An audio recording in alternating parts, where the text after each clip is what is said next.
Yeah. Raspberry. Strawberry, maybe? I don't know. I Strawberry. didn't look. I think Yeah, that's it. yeah. Katie, Alright. Katie, it is okay. They are friends. We can, up here we Who? drink You, moonshine, and we can tell them we drink Oh, moonshine in different colors. It's okay. We gotta lie to these folks. I make man. moonshine. Let's go. Yeah, that's party uh, party at but Jacob it and is Pam's house. 8:01. Hello. Hey, I talked about getting everybody down here for the last 4th of July and playing D&D for a weekend, like a 4-day weekend. 4th of July is coming up. Let's But go. no, Brad and Becca had to go on a cruise or some bullshit. Just saying. Well, mark your calendars Anyways. for 26. This year would be more difficult. The reason we thought about it last year, and hi everybody, thanks for coming to D&D while I finish my conversation. The reason we thought about it last year is because the second home we have on the property was vacant at the time. So it would have been really, really simple for everybody to just get here and not have to worry about anything else. Well, and get home, obviously. But now that we have a tenant in that house, it's a lot more difficult for sleeping accommodations and such. So, still doable, just a lot more difficult. Yeah. So, The way Brad Hey, and Becca works this 4th of July, they'd probably be out shopping for dresses for the wedding. You know, I mean, Yeah. in Tahiti, probably. You know, Shopping for dresses in who Tahiti. knows? But anyways, hi everybody. Welcome to episode 15 of Times Reach. We left off last week with the party finishing up some combat with Rab the Betrayed, who accomplished her goal of killing the Madam, the local Veiled Watcher mystic. Not quite sure what she was. we didn't make it easy. Didn't make it easy, that's for sure, but definitely did not succeed. Can I interrupt asking an above table question? Sure. Like, was that set up so that we were supposed to beat her all the way, or was she getting away? Could have gone either way. Okay, because I know I didn't do anything to help. No, it could have gone either way, and you guys definitely had her on the ropes at one point. But I was just curious. Yeah. Muting isn't going to help Pam. They can still hear her barking through my microphone. Never mind. But yeah, Thanks for trying. I tried. Finished that up, and then made their way to Wingsley Castle to attend the council meeting that they were requested to join, of which Balar was in attendance. The council meeting pertains to the plague crossing the lands. The party discovered that it originated in the swamps and likely came out of the north end of the swamp about the same time that you guys came out of the swamp. Too correct. But anyways, at the end of the council meeting, what the fuck are the goddamn dogs barking at? Oh, my mom just came in the house, that's what. Train of thought. Yeah, the head of the council notes Lord Ungrian, a Tabaxi fellow, said, whatever, you belong to Balar now for the sake of curing the plague, finding the root cause and destroying it, etc. And then concluded the council meeting where Balar gave you all your Covenant Arcana marks, which I don't know if anybody had time to read the little handbook I passed out at the beginning of the campaign, but the Covenant Arcanum is a once a generation choosing of 20 individuals. I'm scrolling for my notes on it to make sure I don't get anything wrong. And I probably passed it.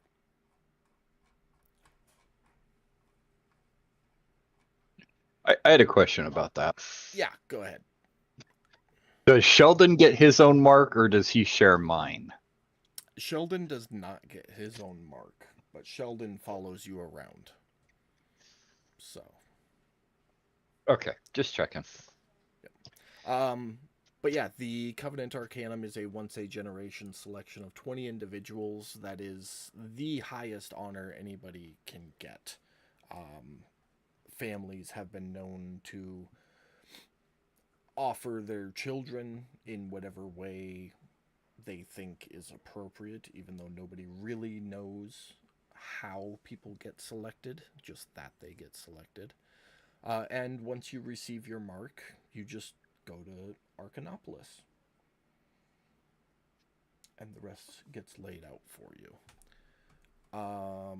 Also, at the tail end of last week's episode, you were all granted access to level 5.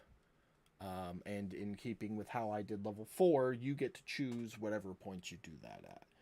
So if you want to create a dramatic scenario that shows growth for your character, organize it, shoot me a message, let me know, I'll organize it. Or you can do it in the middle of combat when all hope is lost and you need that last little buff. Or whenever you want. It's up to you. So, yeah, that's where we left off. Every time I try to level up, it says unable to import. Oh. Check your modules. Is it modules? For you in particular, make sure the Beast Heart is loaded. See that wasn't even showing up. Yeah, that till was you my just bad. did I something. just clicked the button. Oh, okay. Because in keeping with my level 4, I immediately just level up. Fair enough. So, and I gotta check your companion thing.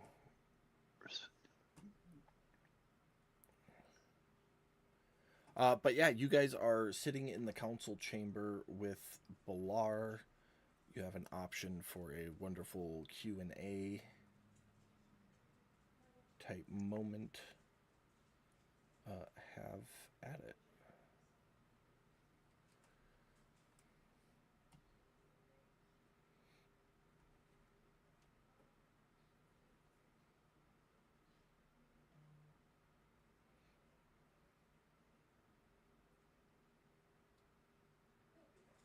Much on 5th level.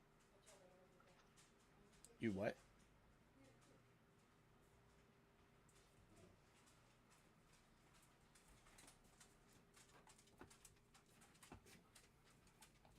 Everyone say hi, Mother Barb. Hi, Mother Hi, Barb. Mother Barb. Everyone says hi. Hi.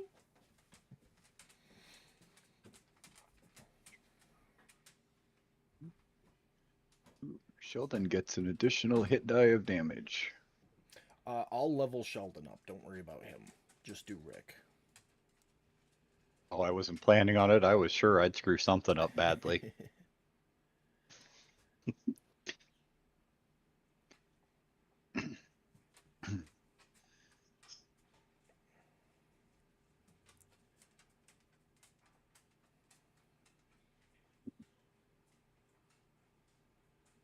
And wisdom is the save I want him to become proficient in.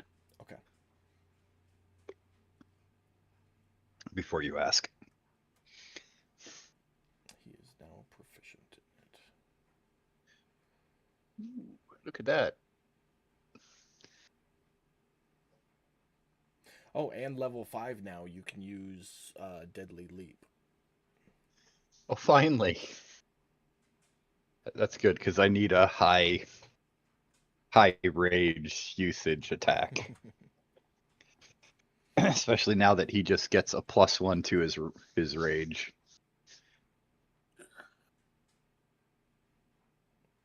Or ferocity. He gets a +1 to it. That's what it said when I leveled up there.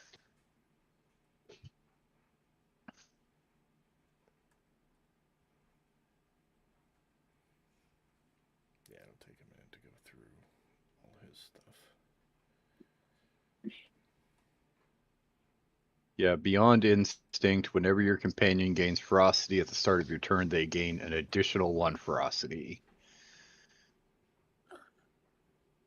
Sweet. Plus an additional 1 for every creature within 5 feet. So, Right. which skill did you want him to get proficient with? He's already proficient with perception. I had chose intimidation. It did not. I wonder if that did that to me. I don't know. Yeah, it did for me, unless I got an extra proficiency. No, it probably Oh, that had was probably my. pick for him. I don't know. We'll just leave it.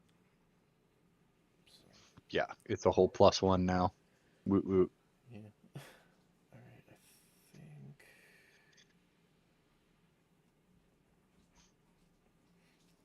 He's the one scaring people anyway, so.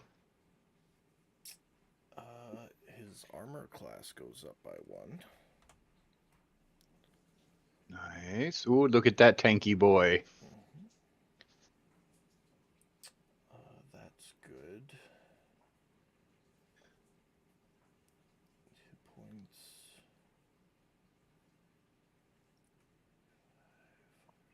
Hit points are good. Perception should be that. Passive perception should be.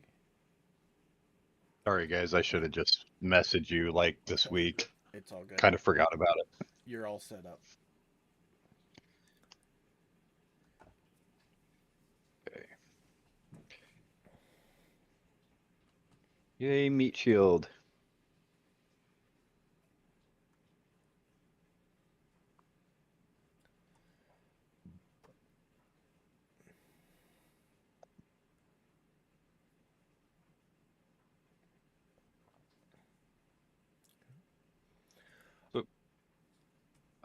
Brad and Becca are here because I don't think I've heard them say anything yet. Yeah. I was gonna say.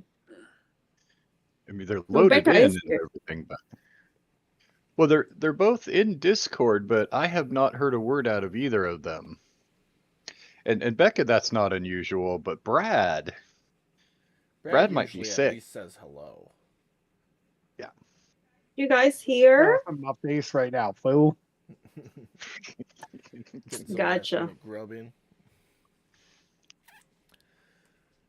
All right.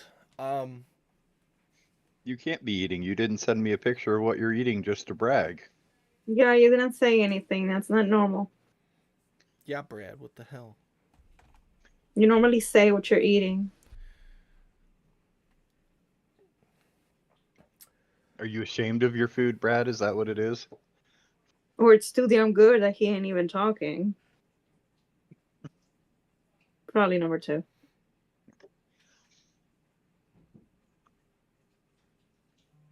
You're welcome. There it is. See. Um, Yeah, it's too damn good that that's why he's not talking. Okay, we got you now. Never mind. Ooh, Chinese food. It's been a while. Anyways, so yeah, you're all sitting in this council chamber. Badlar had just done his little rune scrying thing, and the marks all appeared on your hands for the Covenant Arcanum. Yeah, hear me now. Yeah, now Yeah, I can. yeah. Now, Thank God. I was going crazy. You guys were like, they're not here, and I'm like shouting into my mic. Alright, sorry, continue. Apologies. It's your guys' show right now.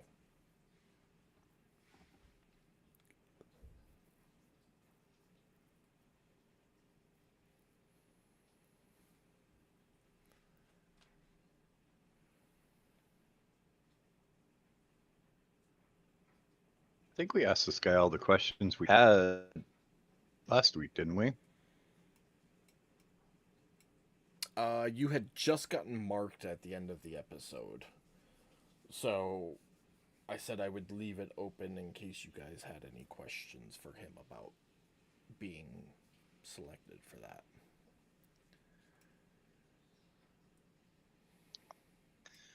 I think Rick would actually be, what exactly is this? What does this do for us? What does this mean? I'm not sure with his growing up he would know anything about it. I think it would be fair to say that you would at least know the legend behind it.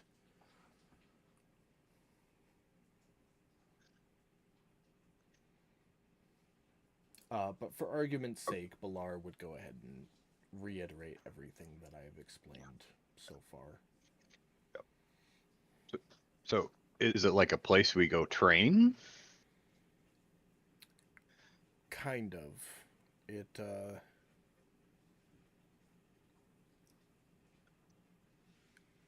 It's kind of like a test.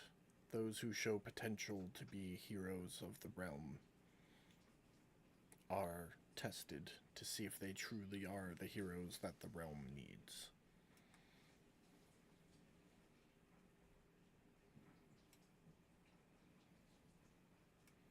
And if you pass the tests, you will grow to become the hero that the realm does in fact need.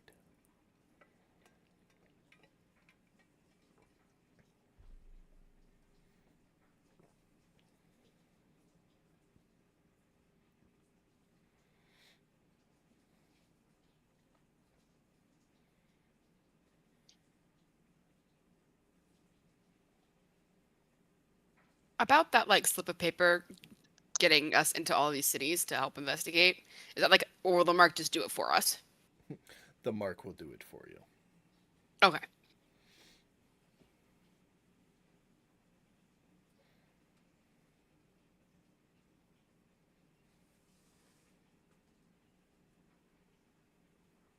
Is this also one of those things where like, if we need to get in touch with you, do we like magic the sigil, or do you just come and find us? I'll find you. Are you done with these? Yeah. Like for real? I have my ways, little one. Worry not. Intriguing.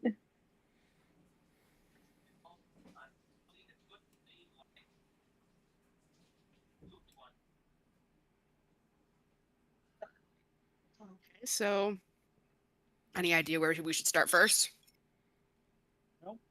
If my notes are right, we're dab smack in the middle of the three areas where the next whatchamacallits are. Your people. So those whatchamacallits are for Rab. Correct. What he just gave Which- you is go to Arcanopolis.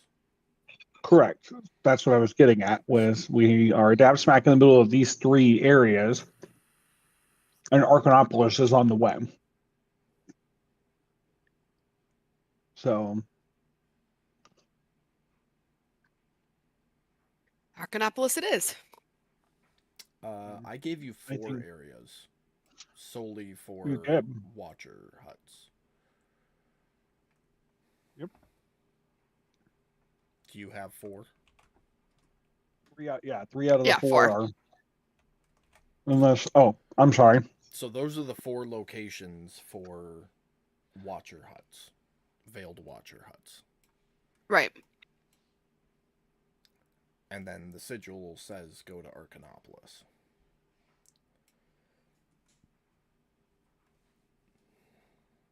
Look at Saphira and say, I know that he wants us to go to Arcanopolis to do this. However, you are going to constantly have this person hanging over your shoulder. And not only that, we also have a duty since she's going around basically murdering everybody. That's true, but We also have- she didn't, like, my sigil was gloved the whole time, so she doesn't know that I'm resynced up with the Veiled Watcher. But Bluetooth have connections back on. you have 4 other individuals that are out there that are going to be hunted down by Rab. So At the very least, because Mm. we were told that there are more random ones out there. These are just the 4 that this particular watcher was aware of. These are the 4 that her journal hinted at Mm-hmm.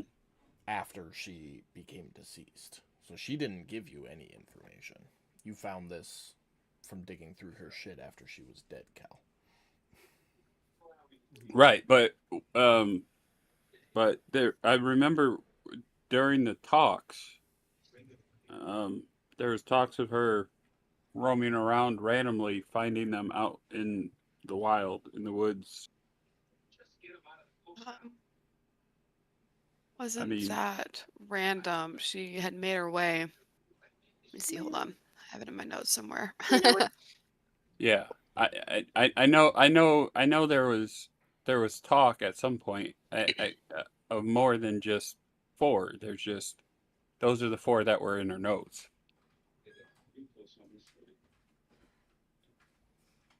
Like some out in the woods, out living alone. I remember that much. It was hermits. 15 various worshippers, 13 hermits, all on the northern edge of the continent. There you go. See, Basically, one in every city, and she listens and watches for rumor along the way. I might not necessarily have notes, but I remember that much.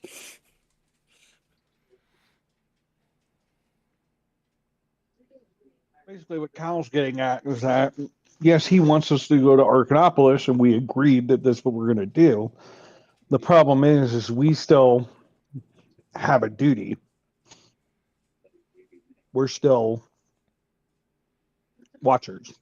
I was about to say, I'm going to look over at Balar and be like, does this thing supersede our watcher's duty, or is this like something that coincides with one another? Do we need to go deal this one first before we deal with the other thing we're dealing with? There is no time requirement for you to arrive at Arcanopolis, but that is the path laid in front of you to stop the plague from spreading across the land.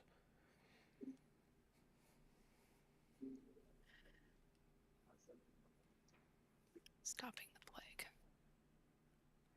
I think we should do that first. I think that's the most important one right now. No? Above table, Jacob, I have to give you a round of applause because I think unintentionally you created a very big moral dilemma. Stuck between a rock and a hard place just a little bit. I love a For good me? Easter egg. No. I know above table, I know what Cal's answer is going to be. But I applaud you because this is actually one of your better ones that you've done. So I applaud you on that, sir. Honestly, it wasn't even intentional. I'm just good like that sometimes. You've been doing a good job. I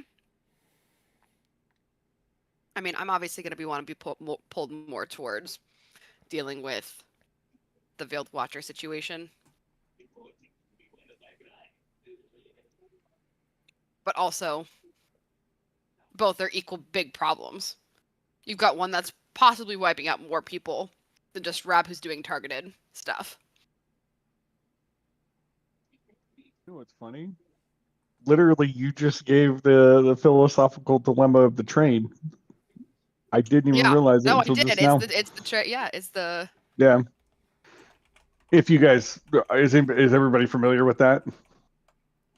Yeah, I always choose to back the train up, go the other way to get the extra guys that were on the other track. I don't remember that one off the top of my head. train theory is there's one person standing on one side of the tracks and 16 people sitting on the other side of the tracks, and you as the conductor have to decide which track you're going to take. Do you go and kill off one person, or do you go off and kill 16? I think it's more because than like that. say The like one person is like, you your know, wife and the 16 are complete Yeah. strangers. Yes, So exactly. you got to choose Yeah, kill they somebody you changed the love or variables based kill on it. Yes. complete Yes. strangers. The ultimate Oh. the big question was in the original thought process of it was, is one life worth multiple 10 or lives, 15. or are multiple lives worth more than a single life? So that's the philosophical question of which one's worth more. And then when somebody quickly answers, "Oh well, I would save my loved one because they're worth more to me than 16 strangers," be like, "Okay, well that stranger is gonna grow up to cure cancer, and that one's gonna grow up to end world hunger, and like, you know, make their lives more valuable somehow, and see if it changes their answer." It's a thought game. Gotcha. Yeah. So anyways, Because there's above table, that's no how good Cal answer. is applying. That's how Cal is applying this situation. He's applying that thought process to this situation of, yes, we have a duty to the realm, but we also have a duty to these people, knowing that they're going to be hunted, they're going to be killed, and there's a murderer out on the loose. Cal isn't saying that he's not going to make his way towards Archinopolis, but at the same time, I don't know how we're going to deal with her, what we're going to do to deal with her, but she's got to be dealt with. If that makes sense. That's why I'm asking the question to Saphira of, you're the recruit. I'm posing this question to you. What are your... I think I'm personally, I would want to go after Rab, but I'm also thinking about it logistically. If there's a sickness going around that needs to be dealt with in order to save more people, we might have to do that first. Especially if any of the other Veiled Watchers are like Madam Rabbit. That's my Who first seemed thought. to know, seem to know who, like, what she was getting into. Then Yeah. I'm just gonna have to trust that they're either gonna get themselves out or, you know. Let's save the world first. Oh, yeah. I guess me personally, the way I'm seeing it, we know where to go to take out Rab. Do we really have any clue, idea, direction, or even a notion of what to do about the plague yet? Go I to prefer a Archinopolis. target I can see. Oh, so wait, do we know where Rab is going? Did I miss something? Well, we know where Rab's- those other Veiled Watchers are. Oh, gotcha. Okay, gotcha. She has a target that we know and we can find. We can bait her. Any of you know how to bait a plague? I would really be interested in learning. Well, I mean, bait is such a nasty word to use for people who are just trying to live their lives. We don't have to necessarily use these folks as bait, but we do know that they are definitely the target. So if we can beat Rab to the target, then we can possibly stop her. At the same time, Rab is also trying to weaken the Veiled Watcher, this god. Something tells me if we help a god from losing their power, there's a chance it might put us in their favor to give us a hand with the plague once we figure out where we need to go for it. We have to go to Archinopolis, though. Isn't that... What's in was I Archinopolis? misremembering? We're going to Archinopolis for the whatever next step. The tryouts. Yeah. Test, not tryout. Like we won't know Try what out. to Tomato, do tomato.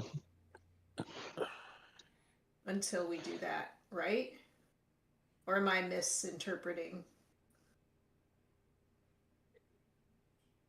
Well, my isn't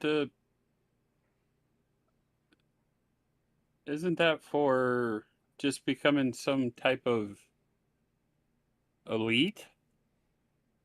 That doesn't necessarily give us that.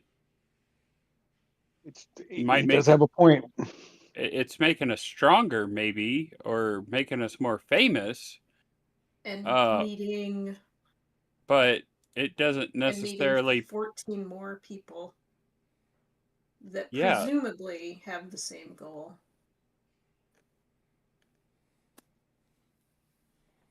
yeah.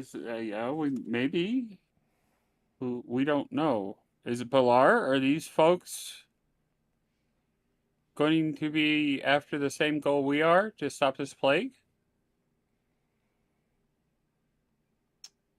We are Arcanopolis. still standing there with Pilar, right? Yeah, he's still there.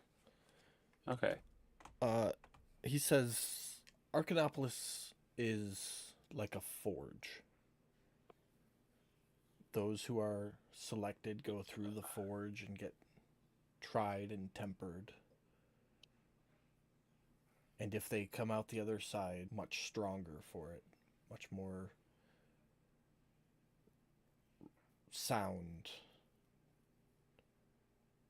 and will have proven that they are the heroes that Alteron needs. Right. That's great. But are these heroes on the same path that we are to stop this plague, to stop this lich? At this exact moment, I don't know if they know anything about it. However, once they go through the trial, they will be made aware of it and be sent on the same mission as you. Potentially. Some may be designated for other tasks. Okay. Pilar, do you choose everybody that goes to Arcanopolis, or are there others? There are 3 of us. So what I'm hearing is we go there, we become stronger with this group of people who may not have any clue as to what's going on Yet. yet.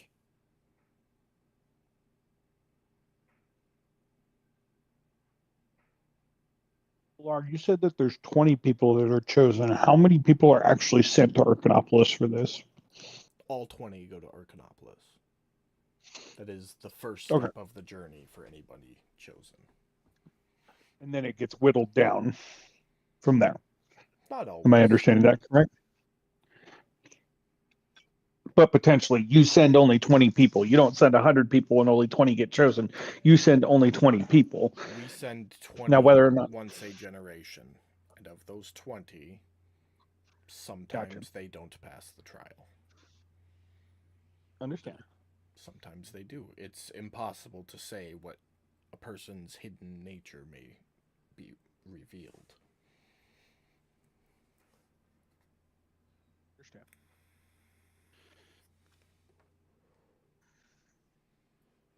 Well, group, we have a dilemma between us.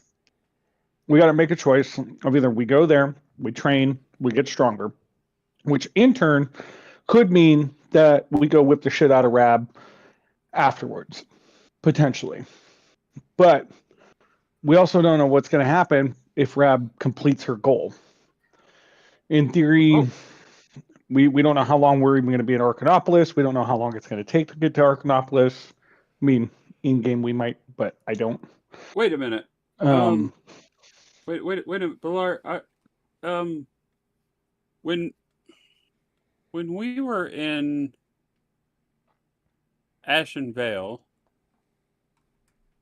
we were sent for some trials, and when we did those trials were on a different plane of existence, and time ran differently there. Is Archinopolis on this plane of existence, or is it on a different plane of existence? It's on this plane of existence. So time would run the same if we go there. Yes. Okay. Well, there's that hope.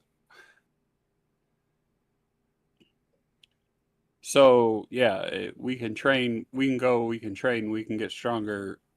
In the meantime, more veiled watchers most likely will die, knowing Rab and her thirst for blood. I mean, obviously, none of us are master religionists here, so none of us can 100% say her theory is true, but if it is true, with every kill, she's weakening her patron, which in turn is going to weaken our Saphira. That is a possibility. B'Elar will speak That- up. It sounds like time is a contributing factor for you, so I will just let you know that the trial typically takes about a week.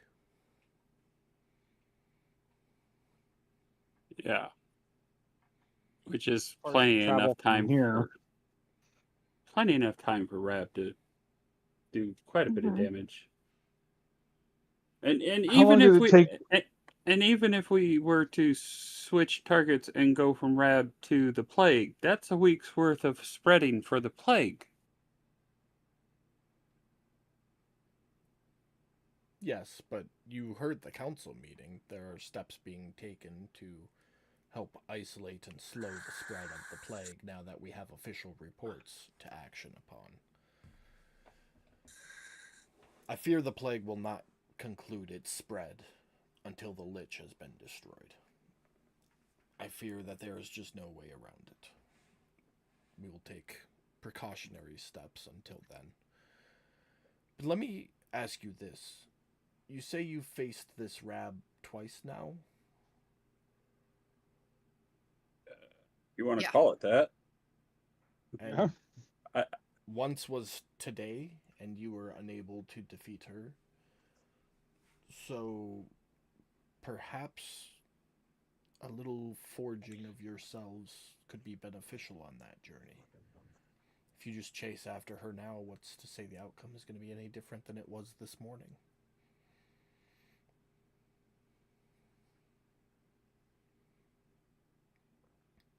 The old man's got a point.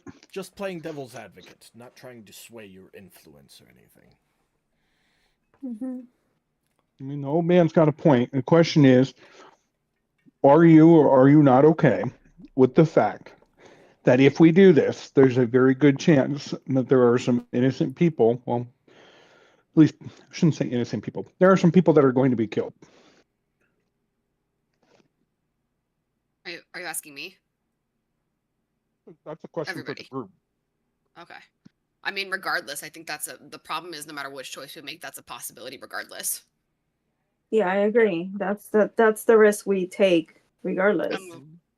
And I think at this point, it's just a matter of we just got to make a decision and just go with it. I mean, at this point, Kilron's gonna say, no matter which route we take, people are gonna die. So, I mean, might as well just go get stronger, I guess. But, I mean, we can't turn down a Lich when we have no leads to go on. We can go after Rab, but you're right. We had her close that last round, or the last time we took her on, but then she just disappeared. Mhm. Is that going to happen every time?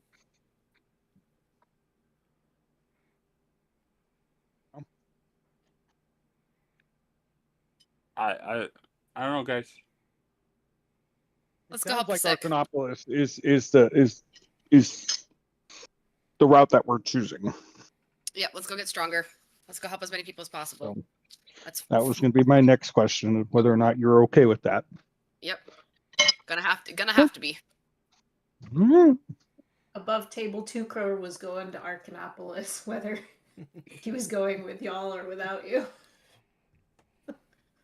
We love to craft. It just seemed like it's the next best step. So Arcanopolis it is. Fair enough. I guess that's the way we're heading. I will, above table, say when we started this campaign, I made a note that there are certain Yeah. moments in this campaign where splitting the party is an option and won't have the super deadly consequences like normal campaigns have. That's why I was just gonna be Still may not be quiet the about smartest it. decision, but I'm not going to outright kill you because you I choose to go two different think- ways. I think at this point though, going up against Rab as just like Cal and I just don't think it's possible to take her down. Just the two of us. Just the two of us. Sorry. I have to agree. I don't think it's, if we're gonna do it, we have to do it as a group. She's one tough son of a bitch. But well, maybe it'll buy us a little bit of time. I mean, we don't know if we can kill her. And she did say that the only way to stop her is to find a way to imprison her so that she can't do whatever she's doing. So maybe we can start asking questions about that along the way.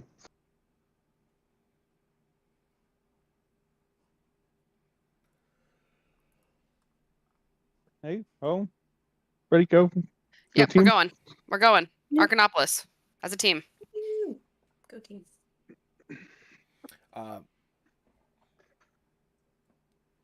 Balar has been like creating a little ball of flame in his ham and snuffing it out and recreating it and fluffing it out. And when you finally come to a consensus, he goes, "Oh, good. Do you guys have any other questions for me about anything?" Like repercussions? Like, Questions, like inquiries, queries. well, like anything can go bad. I mean, everything can go bad. This is life. You know what I mean. I mean, worst case scenario, you lose your ability to fly Yeah, permanently. been there, done that. Okay. But okay. Well, if you don't need me, I'm gonna go. I have other things I am needed for. Good luck on your journey.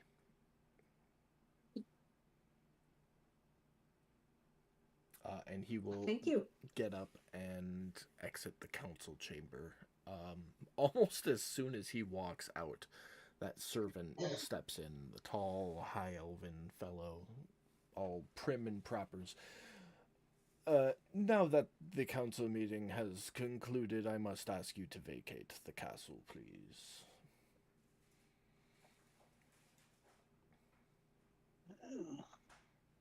Leave it to the rich folk. Away we go. So you all make your way outside the castle gates, where I will put your tokens. My way outside. Making my way. As you pass through the courtyard right before exiting, you see Balar turn into a giant eagle and fly away. Because he cool like that. Show off. And yeah, you step out the castle walls. The portcullis closes behind you, and you are back in the city.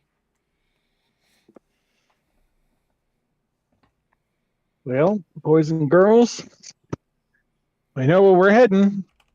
Do we have everything we need? It is evening. It's like supper time right now. Do you want to eat first? Quick snack before we go. Well, we should probably leave it first light. That might be a better option. Yeah, I because didn't my realize Whatever it you was- guys want. not going to be ready till tomorrow. Okay. Your what? Whatever you guys want. Sombrero?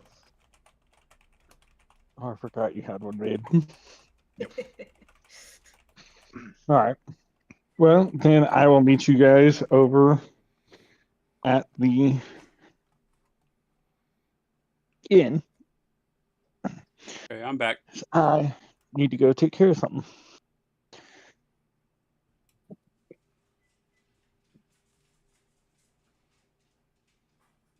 Which I think above table DM. I think I need to go pay the stable master.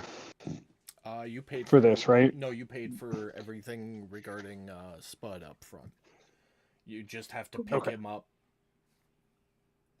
by tomorrow morning. By tomorrow or you morning. incur Okay. additional charges. Okay. Well, then never mind. Let's go get a bite to eat.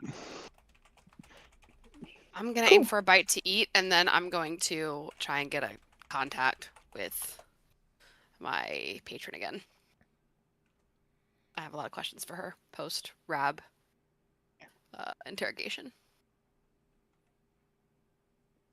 I'm going to get a bite to eat, and then I'm going to go get a contact high by smoking. It is. I think that's called just getting high. I don't think you're getting contact off that. It's in contact with me. easy enough for all of you to find food, a place to smoke. Were you all looking for like an inn in particular? I think weren't we staying at something here or no? No. We hadn't gotten a place here yet. You guys just got And here got this it. morning. No. Yeah. Oh my I gosh, haven't it's been found a a place long yet. day. Yeah. Right? But you're clean. The elven servant prestidigitated all of you and made you clean. You guys That's have never true. seen me clean before. Look at Because the all shine like- on that shell. Yeah, I was just gonna say Tuka's all like sparkly and shiny. Oh god, it's so bright. Is there a special kind of wax they use on that? Turtle wax. Yep. Makes sense. So I'm gonna say you all just kind of hit the market there for food because it sounded like that was the first step most of you were going to take. Whatever your choice of the day is, salad, meat, protein, drinks, everybody just go ahead and mark 2 silver off. And as you're standing there eating, looking about the various market stalls at, some people are selling clothes, some people are selling cookeries, the Grand Airway atop the central spire, a horn trumpets off, and as you look up, you can see an airship floating in to dock with it. Not an uncommon event. That is what the Grand Airway is there for airships to dock with. But it doesn't happen super often. And immediately the marketplace becomes a buzz, and you can see citizens starting to flood in from the outer housing areas. You catch whispers of, "It's here! The auction's gonna start soon!" You catch another couple people having a conversation. "Oh, I hope they've got some good magical items this time. I've been looking for something great." So you guys kind of piece together that the ship is going to dock, and then they are going to hold an auction for whatever items they collected on their journey. If you would like to stick around for that. I'm curious. Why not? Yeah, why not? Yeah, and I want to know if somebody else came with, like, somebody shady that's not supposed to. Okay, so you're going to watch for like a stowaway sneaking off? You got it. Okay. Sounds good. We will do that. Sure enough, you all kind of gather around with the crowd at the base of the Grand Airway, and it doesn't take long after the ship docks for several crew members to start coming out of the spire with crates of goods and setting them there, and the captain will come out onto the grandstand and announce that the auction has begun. We will begin with minor lots. These wonderful items found from all over Alteron. First, we have a cloud glass vial, and he holds up a little thumb-sized bottle containing some type of swirling substance inside of it. It was wonderful little vial. Simply break it for a large fog cloud to appear around you. We will start the bidding at 75 gold. A man in the back of the crowd immediately, 75! As soon as I hear 75 gold, you're just gonna hear Cal go and just chuckle. That's a lot of fucking money. Another person on the other side of the crowd, 78 gold! 78, I hear Look 78. at Jade, you know what? Jade, I agree with you. That is a little rich for my blood. 78. I mean, Going once, going twice. Sold to the Goliath way over there. There's something gallivanting through our You want going backyard. for one? There is nothing gallivanting through my Don't know what it backyard. is. Where did I lose you guys? No, we're still here. Hello? This next item. Can you Okay, hear me, but Brad? I think my internet might have just went off. I can't hear any. no. I think it might have. We can hear you. Yep, it did. Yeah, I Weird, just yeah, got no. booted. Becca, did you get booted too? Nope, Just let them. I don't think so.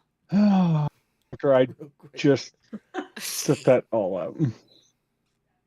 That bit just kind of scare everybody. Like, Wait, what did I miss? My internet cut out on me. Are you back? Yeah. You hear? Hey, Okay. welcome back, Brad. How are you? Did you guys hear me that whole time? Yep. Yeah. We sure Yes. did. Oh, I couldn't hear you guys like at all. we heard it all. The auctioneer / captain will carry on to the second item, a Featherfall brooch. He still holds up a silver brooch with a nice chain necklace. He goes, quite simple. Up doing roof construction, slip, falling to your doom. Simply slap your hand over this brooch, and Featherfall will be cast upon your body, allowing you to slowly drift to the ground. It is a single-use item. Once used, it is useless. We will begin the bidding at 50 gold pieces. Do I hear 50? A lovely, elderly human woman who just happens to be near the party goes, "Oh, that looks lovely. 50 gold!" I'll smile. Rich 'cause, bitch. Oh, I hope she gets it. A voice from the other side of the crowd, 60! The old lady, oh. I'm Sorry, sending you're hand not a signals to Jane, bitch. marking her for pickpocketing. Is Jade pickpocketing? No, I just called her a rich bitch, and then I was like, oh, I feel bad for her afterwards. Oh, but you just noticed Rick signal you to start picking which pockets to start picking. But I wanted to pay attention to the bid. But then again, I'm broke, so okay. And I'll do like a little sign thingy, like, gotcha. Do I see this? I mean, Make a we're supposed to be perception keeping check. an eye on Jade.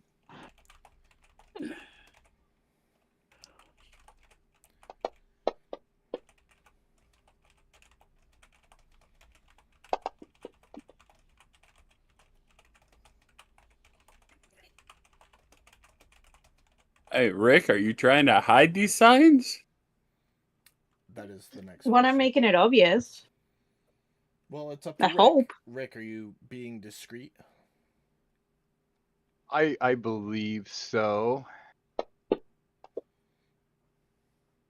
And I Like he's am. touching I his am hair and very I Very touch fucking my discreet. hair. Oh, discreet. So none of you who are looking notice this mention. Jade, go ahead and give me a sleight of hand check. Okay. Now the question is, do they notice they're pickpocketing? God.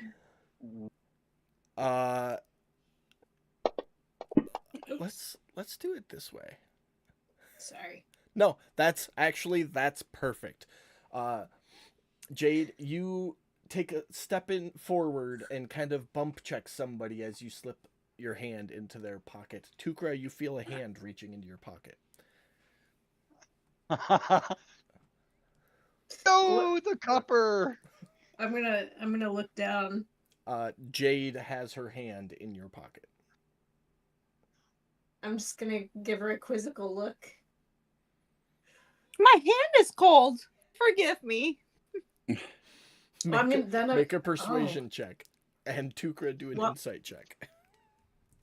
Oh, I was just gonna give her my mittens. All right, this is gullible Tukra. I think she should get advantage on this. I don't think she needs it. Well, I'll dig in my backpack and I'll get my mittens out. Okay. Oh, Actually, probably you only probably need one of my mittens, and I'll. you're hand it so to you. sweet. Thank you. I love Thank you. Tukra I will so give much. it back. Oh, no Thank you. need. If you have cold hands, you keep that as long as you need it. Oh, they're a little big, but yes, thank you. Thank you. Reading sleeping bag instead of. Yeah. Are you going to continue moving through the crowd and trying, Jade, or are you calling it? No, I'm done. I'm done. I'm done. The next item up for auction is a storm-touched lantern. This wonderful storm, the flame will burn forever, and the flames will turn a wonderful violet color just before a storm appears. We will start the bidding at 30 gold pieces. Do I hear 30? It's a what? Pretty nice. It's a storm-touched lantern. The flame will burn forever and will turn Oh, violet gotcha. just before a storm begins. Okay. I'm gonna look around and say, do we have anything like that? Yes, we have the snow globe. But does that work also with weather? No, it's actually useful. From the Sometimes left my side of the knee- crowd, 30 gold. From the right side of the crowd, 35. From the back, 45. Ah, never fucking mind. I hear 45. Going once, going twice. Sold to the gentleman in back. Next, we have a pouch of glimmer dust, enough for 3 uses. You take a little bit and sprinkle it in your eyes, and it will reveal invisible creatures within 30 feet of you for a couple of seconds. Let's start the bidding at 100 gold. Damn it. Do I hear 100? 100? Anyone? 100? No. Anybody? Okay. 80? What the? 80 gold. Anybody? 70. Do I hear 70? One of the guards near the front of the crowd. Yeah, I'll buy it for 70. All right, 70 gold. Anybody else? Going once. What was this? You guys froze again. It's I don't know Oh, why. a little but I don't know what's dust going that on will with my- make show you somebody that's like Yeah. invisible. within 20 feet of you.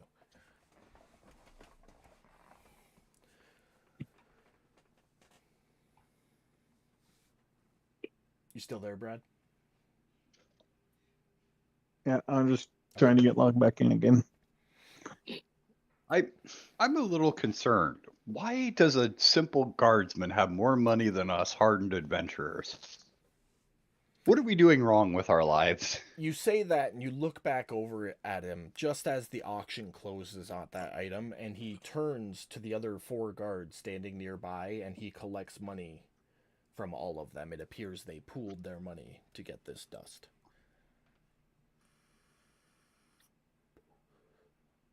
Interesting. That makes me feel a little bit better. We have as much money as simple guardsmen's. Next item, we have a crate of fire pepper pods, already dried and ready to be ground. This ultra rare spice from the shifting sands will be a delight for anybody with a cooking desire. We will start the bid on the crate at 40 gold pieces.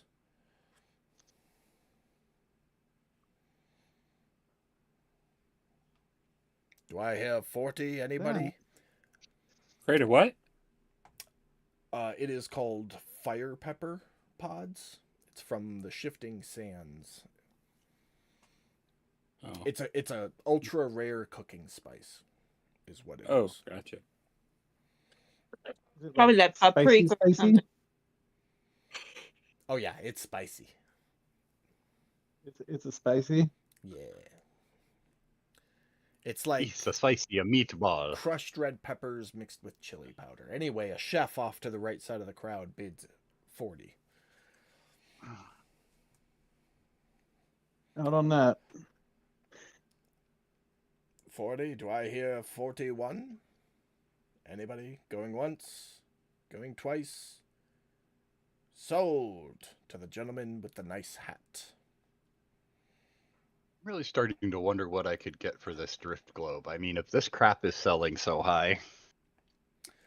Next, we have a Amen. cask of aged cloud wine coming from the Cloud Giants near Skytouch Mountains. This wine has been aged for nearly 800 years at high altitude. We will start the bidding at 80 gold.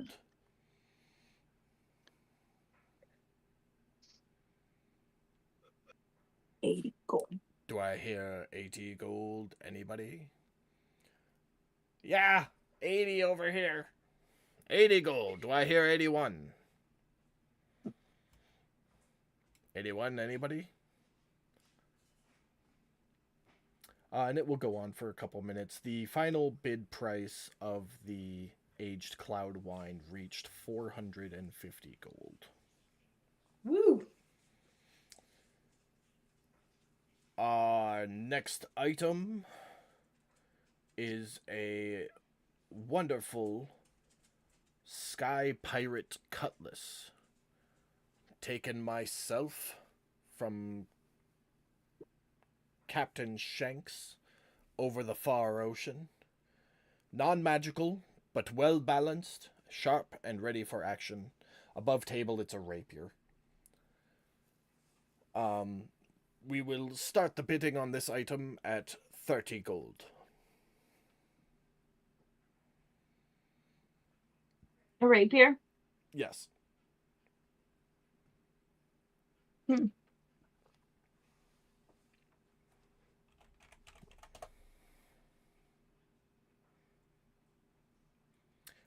Above table for you, Pam, a rapier is a finesse weapon, so you can use dexterity with it, which is good for you. And the mastery property on it is Vex, so subsequent attacks give you advantage after hits. Yeah, that's what I'm thinking about it. And it does 1d8 damage. The bid is up to 35 gold at the moment.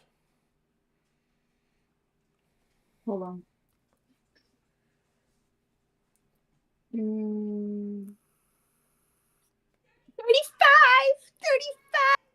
35! I start going crazy. Like, 35 to the short one I can't see in the crowd over here somewhere. Do I hear 36? Another voice. Yeah, 36. 36. Do I hear 37? I love how I can hear her squeaking down the hall and across the house, but I can't hear her through my headphones. Yeah. I mean, So I'm assuming we all hear Jade doing this. Yes. I'm gonna start giving Jade kind of a sus look, like, mm, 37. Looks like we've got a little action going. Do I hear 40? 40. Anybody going once? Gentleman off to the left. Yeah, I'll do 40. 40. 41. Back to you, little one. No, I don't have enough. 41. Open to anybody. How much do you need, Jade? A lot. He's like, I have 5 gold. oh my god. I mean, he didn't ask for the bid. He asked what you need, Jade. I mean, a lot. I'm not lying. It's That's okay. I got that coming. You're giving up the bid, Jade? Yeah, it's fine. It's whatever. Okay. It will sell for 40 gold. Yeah, that's fine.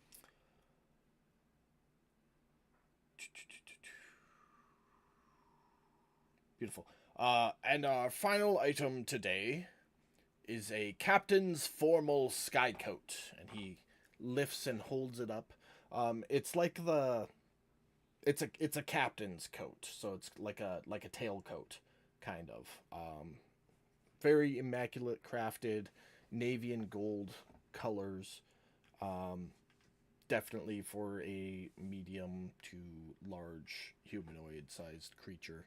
This wonderful coat will give you a lasting and impressionable first meet with anybody you come across.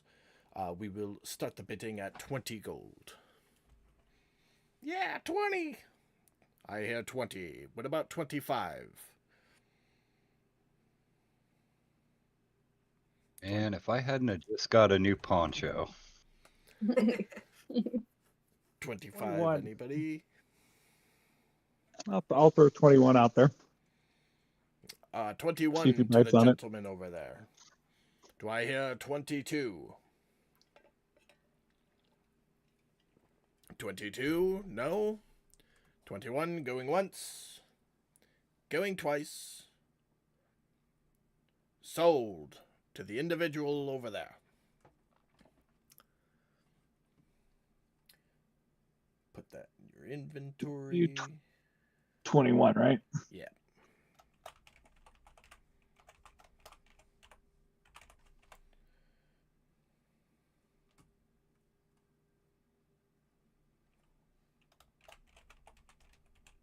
There's nothing special about this.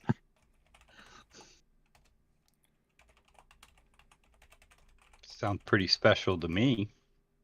It did sound special.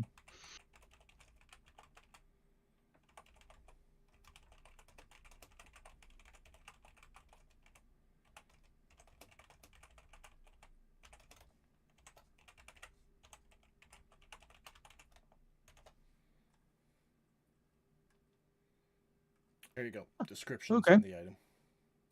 Yeah, I'll take it. Why not? Thank you all for coming to the auction. That will end today's items. Normal trade items will be distributed to the merchants as usual. Good evening, all. And the crowd will start to disperse.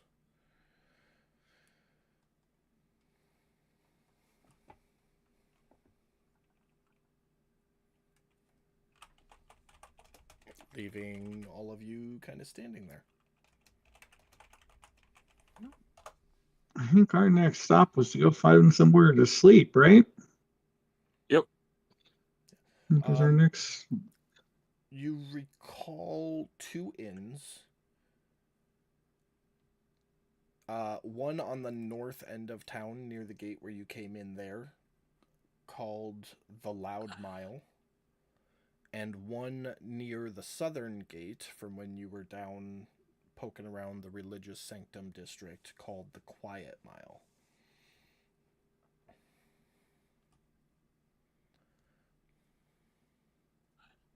One was the loud mile and the other was the quiet mile. Mhm.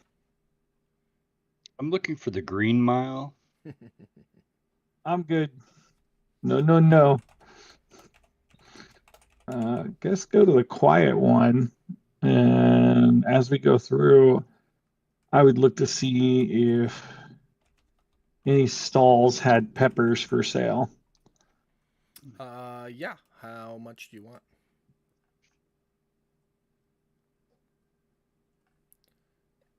I will tell you what, and we can do this as we go because I will send you what I'm looking at trying to make.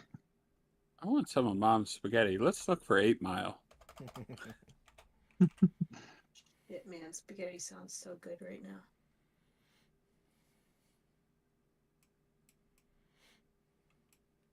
Okay, but you guys are going to the Quiet Mile Inn?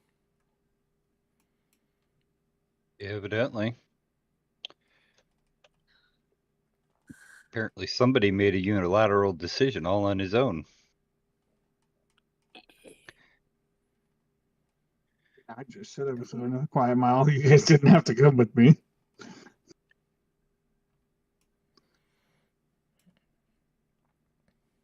All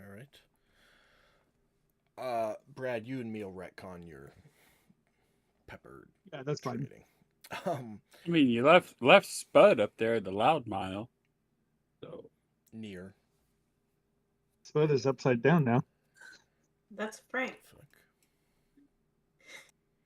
no, That's that's Frank. the He one likes that's. to watch. Yeah, I was gonna say that's the one that's been eyeballing us. No name. And now he's dead. Oh no! I was having so much fun rotating him. No, I had already deleted 2 of them. So That's hilarious. yeah, you guys enter the Quiet Mile Inn. Small, homely. I shouldn't say small. Cozy and homely, and it's definitely a place where people just want to go and have a drink and be left alone. There is, yeah, as you enter, my name is Bartender the Fifth.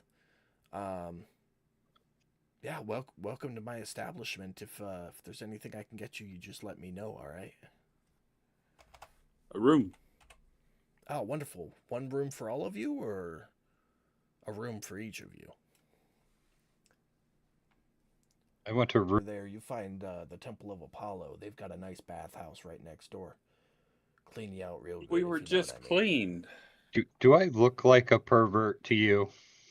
We were Well, hey, just cleaned. They do some real cleaning work too, you know. But either way, cleanliness is next to godliness, or so the polites tell me.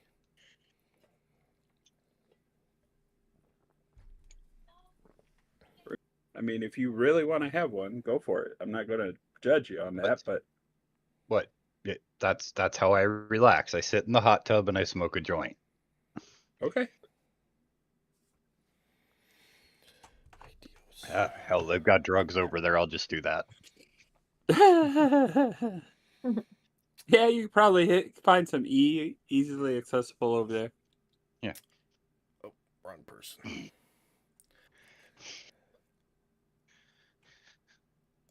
You won't have any issue finding a bathhouse.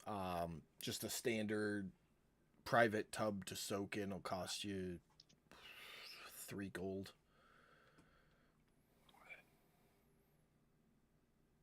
I would probably rather do like a public one, but probably Okay. at the Apollo because I'm assuming they allow drug use in the tub. Yeah. Access to the public pool area is 5 silver. And then you're looking for drugs. Well, I assume I would bring my own. Okay. Okay. I mean, unless they've got a rule that, like the movie theater, you can't bring your own drugs in, you got to buy theirs. No, they offer like a hookah service kind of thing. Oh yeah, I'll do that. mildly psychedelic. Oh, what the hell? We're going to bed for the night. It's been a long day. Why not?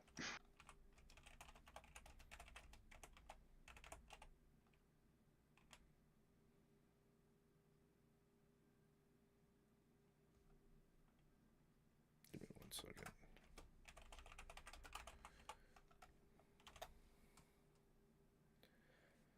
Brad, I just put that new ammo type in your crafting list.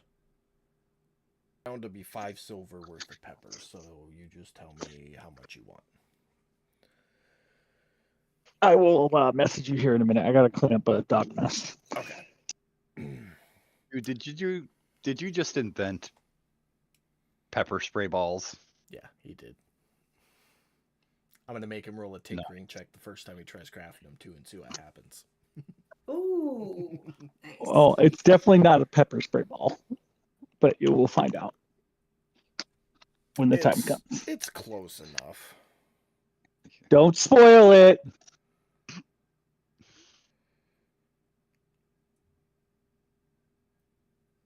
Oh, come on. I spoil his stuff all the time, so I'm trying to divert from that, and I'll spoil your stuff instead for now.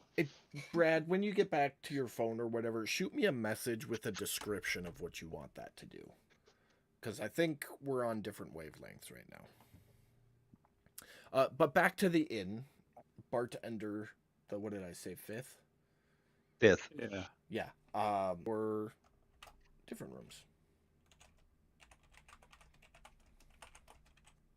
I'm gonna get a private room unless Tukra needs a bed, in which in case I'll get a double. He seems very quiet and won't bother me. I don't know if the rest of y'all snore or not. So a single or a double is 5 silver a night. And that's just for the room. That doesn't include any food or drink, anything. A larger room that could fit up to 6 people in it is 2 gold a night. So I don't mind sharing. I have to go.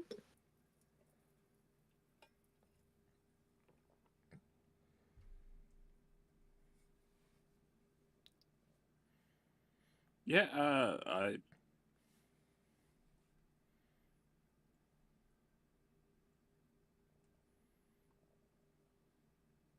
Al and I will probably get a Wagner. room, so I'll just pay 2 gold for it. 5 silver for just the 2 of you. Okay.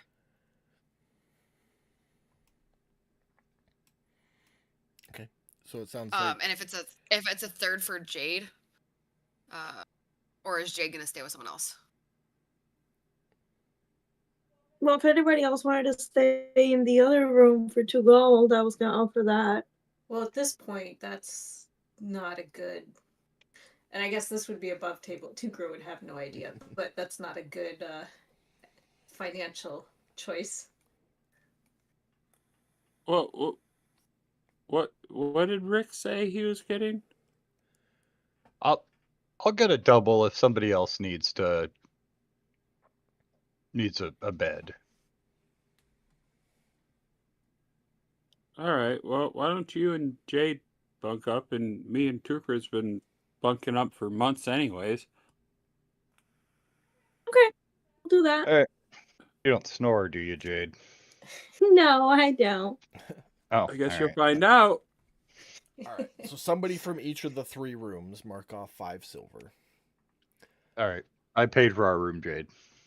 Thank I you. will pay for ours, Cal. All right. Anybody And we else? know Kilron paid for that other one. Right? Anybody else got anything before you guys settle in for the night, other than your D100, Mike? Nope. I got something for after the D100, but Okay, go ahead and start with your D100 then.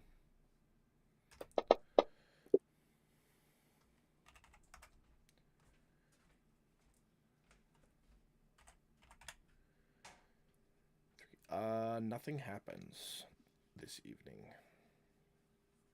Okay. What else you got? All right. So, Tukra.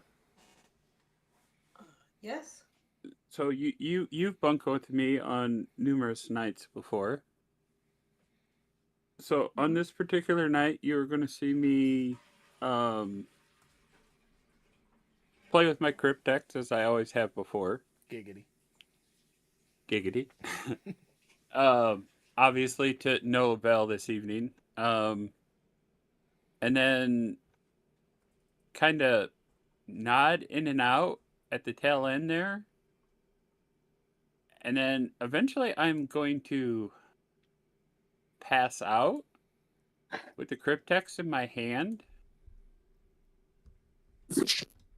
And you're going to notice that I am almost like I'm having a nightmare. Like, you can see my face crunching, you can see me shifting, and almost some, like, dark energy gonna start shifting off of me for a little bit. Can I roll something to see if that seems like something I should be worried about? So, are you For him? trying to identify what specifically is going on with him, or just if he's okay?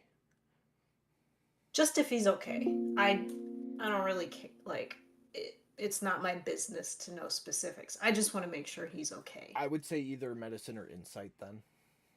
Okay.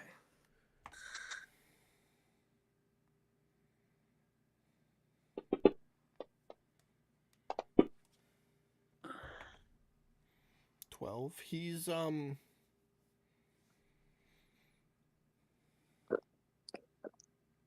almost like he's having one of the fits your mother used to have when she was sick. But you know, he's sweaty, he's clammy, shaking. It lasts. So no lasting. No lasting effects. No. Okay. It's like it happened.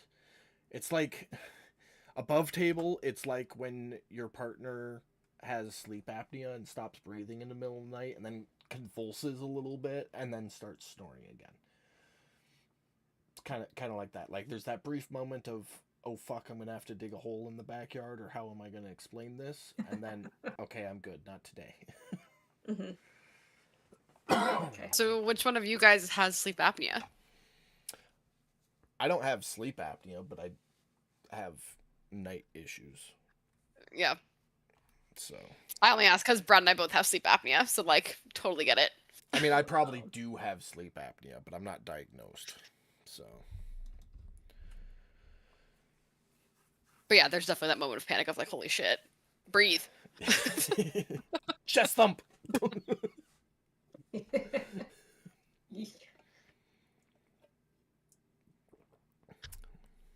So is Kilron is Kilron like asleep after that, or is he awake? Mike? No, he sleeps. He's asleep. Okay. Then I mean, I guess I'd like if you look cold, if you're not under blankets or something, I'd tuck something up around you, but I'm not gonna do anything else. I appreciate it. Thank you.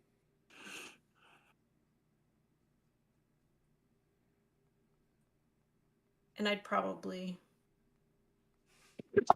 a little prayer feel tonight okay. just for there's a lot of shit going on in the world, so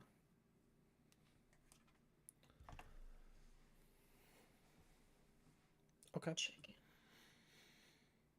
Anybody else got anything before Mimi's? Oh, just me. All right. You are in a safe place with warm meals and all that fun stuff, so you all get a long rest this evening. which has been given. You all wake up in the morning at your various times, and if nobody has anything immediately upon waking up, you will meet out in the tavern common area. I'll ask Kilron before we leave the room if he's well. Yeah, I'm feeling better than ever. Why?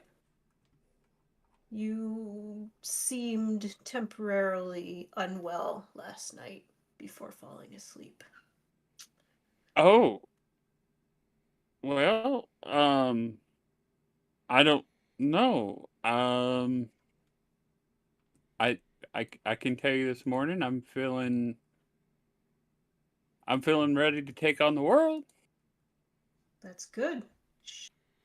I may keep my eye on you as you drift off to sleep sometimes, just to make sure that you're okay, if you don't mind. So be it, my friend. I'm used to sleeping in a back room on a cot with the old gnome anyways, so he was always in and out of there collecting stuff, so it won't bother me none. Very good.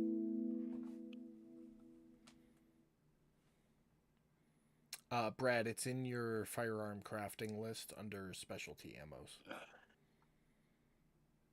It's the last one in there. I forget. Is that in my inventory? Sure is. All right. It's in your. Sorry, back- I'm It's in your. keeping a backpack, second fourth item. list. Awesome. Boom. That makes it super easy. Thank you.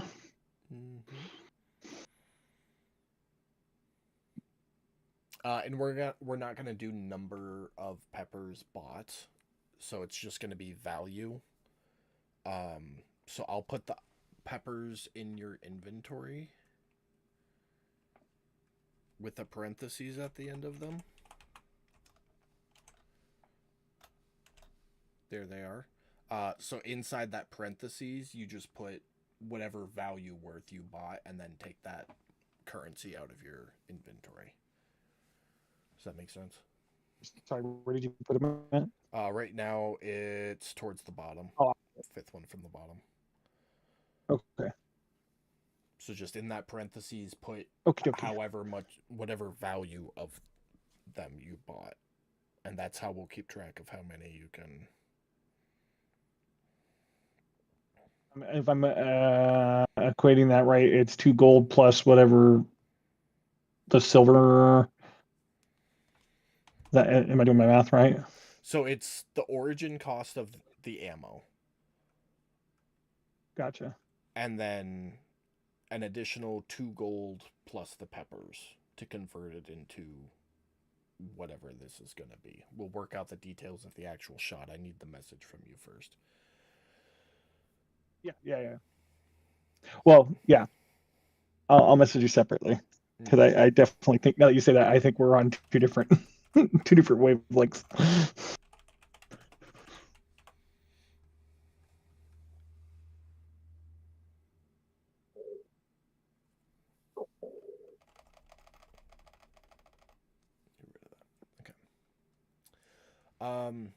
Yeah, anybody else got anything for the morning?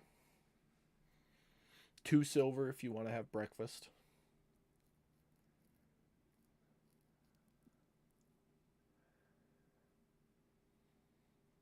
Kilron will have breakfast. Rick will too. Saphira will as well. 2 silver. What are they serving? It is a nice, like, breakfast chowder. So it's got bacon and some potatoes, and it's a nice creamy something with a half loaf of bread.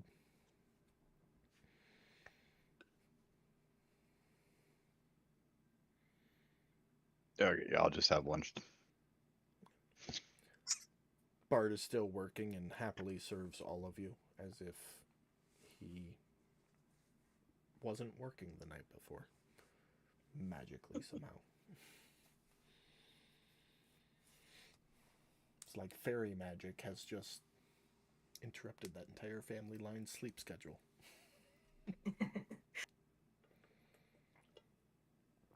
Okay. Anybody else got anything?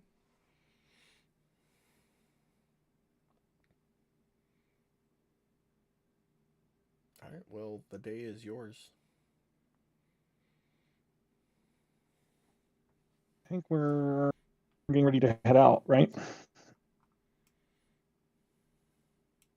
Yeah, I I guess mean, is we're that gonna our go. plan? Head out at first light. We had breakfast, and then Yeah. I mean, I vaguely remember talks of the library at some point, but the library here. God, if I can remember why. Oh, it was because we were gonna go do research on Rab. That's what it was. Oh, but we got most of those answered from Rab, so right? I think so. Just I we mean, gotta go pick up a sombrero and a donkey before we leave. A poncho, not a sombrero. Because I wrote it down and I want to make sure he's outfitted correctly. All right. Si, senor. So you guys head out. But he from wants the- to get a sombrero. You guys head out from the Quiet Mile Inn. You stop by the clothier woman who has your wonderful poncho ready. I am putting it in your inventory.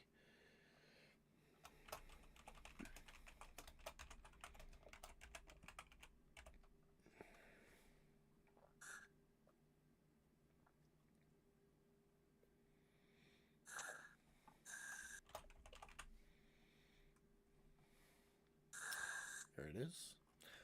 Before making your way to the north end of the city to collect Spud, who, up until that moment, none of you except for Cal knew existed. I knew he existed. Did you? Yep. because Tucker was there when I bought Spud. Oh, that's right, you were.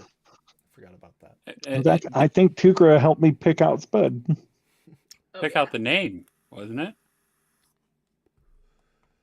No, I Didn't you think talk- Tukra picked out the donkey and I picked out the name. Yeah. I think. Saphira would be excited about the donkey. And with that, it sounds like you guys are ready to depart, unless anybody's got anything else. Let's get out of this big city. Heading out the south gate, I'm assuming.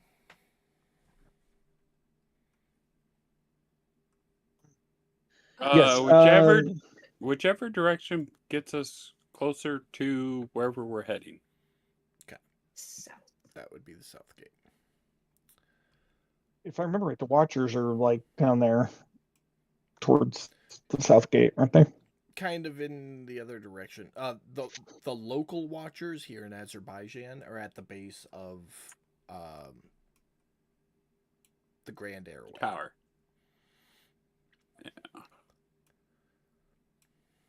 Where's that at? Oh, The big tower in the center Oh, of the yeah. city. Can't miss it.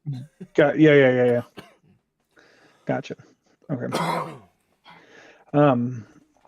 I probably would have had a note delivered to them,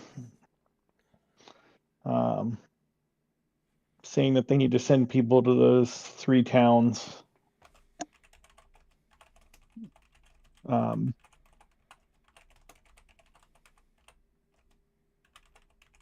For those people until we can deal with Rab. You're talking about the Veiled Watchers? Yeah. Yeah. Okay. The 4 towns. Sorry, 4 towns. For some reason, I keep thinking one of them is up north and that we already went through it, but we didn't. The 4 towns. Yeah. So, just to make sure I got this right, you're issuing a dispatch to send protection to those 4 Veiled Watchers. Those cities to look out for Rab. Yes, not directly to the Watchers. You know what? No, fuck it. Actually, we're law enforcement here, so fuck it. Send them straight to the Watchers. Okay. Too easy. dispatch is sent. And with that, you guys are on the world map. Now, you have two options. You can follow the road, heading through the crossroads. It's a little bit longer, but it's much safer travel. Or you can cut cross country, which will save you a few days' travel, but potentially more dangerous.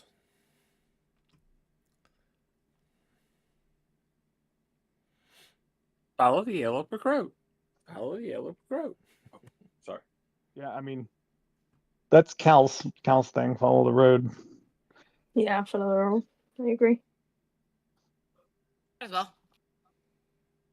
Kilron's just used to following the road, so And we're going through the crossroads anyways, which means that we can also see if there's or warn the Veiled Watcher there. Or see if Rab's already made it through. Sound good? No.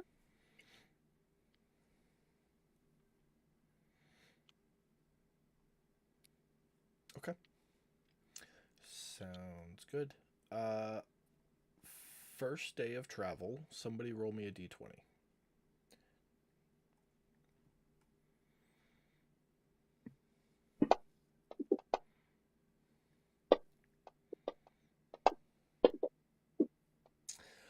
You travel south, heading out of Azerbaijan. As you get away from the city, traffic becomes less and less. Towards the end of the day, all you're seeing are traders. They all nod and wave and are polite. You can see in the back of their carts they're all carrying food goods for the most part, or trade goods like mineral resources. coal. There are a couple of coal carts, yeah.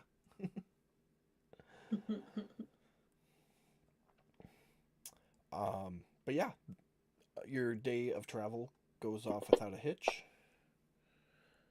What was the nature check for? I got forage. Ah, yes. 6. So that first day of travel is through farmlands. So there's plenty for you to forage, but it's not free. It technically belongs to somebody. I do not give a shit about landowner rights. I was I going to don't- say, I don't know if Does I would- would understand yeah. Would unless Tukra somebody even told me. You would, Tukra. You yeah. would know, like, don't go into Okay. your neighbor's garden. Okay. I mean, you kind of I will don't. drag. but- I will drag my deer up to the landowner's home and clean it and gut it right there in front of his house. I don't care. Wait a minute. Wait a minute. Let me just stop you right there, Mr. DM. The impression I got when we were up there in Tukra's little village is that the whole village works together as a Mhm. community. Mm-hmm. I honestly don't think Tukra would really understand, being that Tukra has always lived in and was in that community, the idea of staying out of your neighbor's yard. No, that Because would still everybody shares. that still applies. Because everybody shares up there. Because right. if you needed carrots and you didn't grow carrots, you wouldn't just go take carrots from your neighbor's garden. You would go over No, and say, I'd "Hey, trade. I need carrots. Here's some turnips, or here's some fish." Like, you wouldn't go take it. You would this for this. Is that how it operated up there in his village? Mm-hmm. Yeah, we Because that's all not the traded impression and- I got. Oh, okay. Yeah. I'm sorry. I'm the, sorry. The big thing is I there was overstepped just then. no currency exchange. They eliminated currency okay. in that area. There was still trade. Okay. And there was still possession, but there was no money. Okay. My fault. That's No, it's just all that's the impression I got, is what I'm trying to say here. Is that's the impression I got when I was up when we were up there was, yeah, there was no Okay, okay. I'm sorry. Yeah. There My is still bad. a trade system. There's just no currency. That's all. Gotcha. Okay. So, yeah, All right, Rick, continue. you get a Sorry. deer, so you can add 6 days worth of meat rations. Okay. And day 2, I already got D20s. Beautiful. I'll just use those. By the way, Rick, if we need someone to carry that, we have someone to carry that now. Just say it. You don't want to add the weight to your bag. Don't don't you ride that somebody? I currently do not. Oh, I gave you an inventory for him, didn't I? You did. I keep it in my inventory under. Yep. The fuck? Saddlebag. There it is. Got it. Okay. you yeah, I know what? keep it under saddlebag. That's fine. I'll throw my 6 days of rations on the donkey or the mule. So Mike just adds, or Brad adds 6 days of rations to your saddlebags. Mike, I am keeping track of how many rolls we have to do. We'll do them collectively because it'll go quicker. Your second day of travel. The occasional passerby, but you do come by a wagon who veered just a little bit too far off road and got stuck in a mud pit. The farmer taking his crops north is trying to push the cart while his young, probably 6-year-old son tries to get this donkey to pull the cart, and they are just struggling. I want to help pull the cart out or push or whatever. Sir, can we help you? Oh, that'd be much appreciated. Gotta get these All right. potatoes up to market, you know. Yeah, if y'all just want to help me push back here, that'd be great. You know, or if you can get that ass to pull a little harder, that'd be great as well. So whichever you choose, if you're gonna help push, make a strength check. If you're gonna help with the donkey, make an animal handling check. Well, let's see if we And can if you're all gonna- get it out first before we start putting the donkey to. You're gonna do nothing. Stand and watch. I will. Can I give somebody? Oh my God, Never those are mind. I ain't doing shit. terrible strength checks. Clearly, I'm not Oh doing shit. Never mind. I'm watching. my God, now I'm scared. Yo, I have a Lord. -1 for strength checks. I am fucking Why scared can't we right roll now. athletics checks instead? It doesn't mean you're we not never get gonna to do roll athletics a natural checks. 20, Becca. Come on now. I mean, fuck, I'll take that. With a negative Wait, did 2, I'll that- wait, fucking did take that. Did that not roll for me? Am I playing as someone else on accident? It did not roll. No, for you. I just rolled. Yeah, that's about right. So it looks like Rick and Kilron, you go and you're like, you don't have a lot of experience with donkeys. Kilron, you've got experience with horses, and Rick, you've got experiences with Sheldon. But neither of you have really ever dealt with a donkey, and they are a special type of stubborn.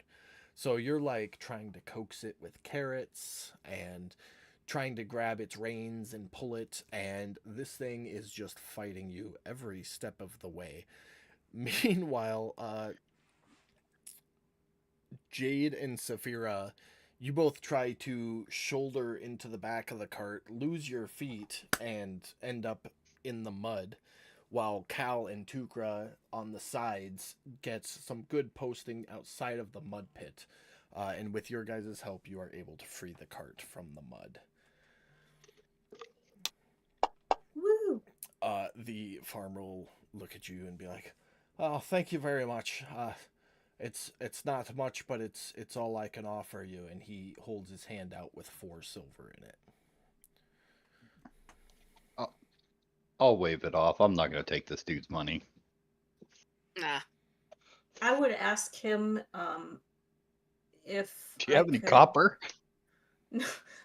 I would ask him if I could just have a couple of potatoes. Oh, of course, here. He will pull out a small bag of potatoes. There's about 10 potatoes in it and hand them to you. He goes, "I'd happily give you some for helping me out." Thank you so much. That'll go good in the stew tonight.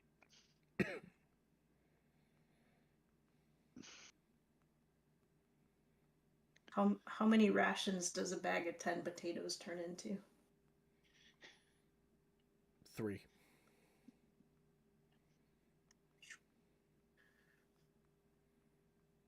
That was serendipitous. Tukra eating a potato like an apple. That's all No, I can man, I imagine got- right now. I'm the one with multiple soup pots here and a This is true. never-ending bowl of water. So I just mashed imagine like those potatoes. soup pots like banging on each other and like banging on her shell or his shell. You know, just like clank, Clonk, clank, clank clonk, as clonk. like they're walking.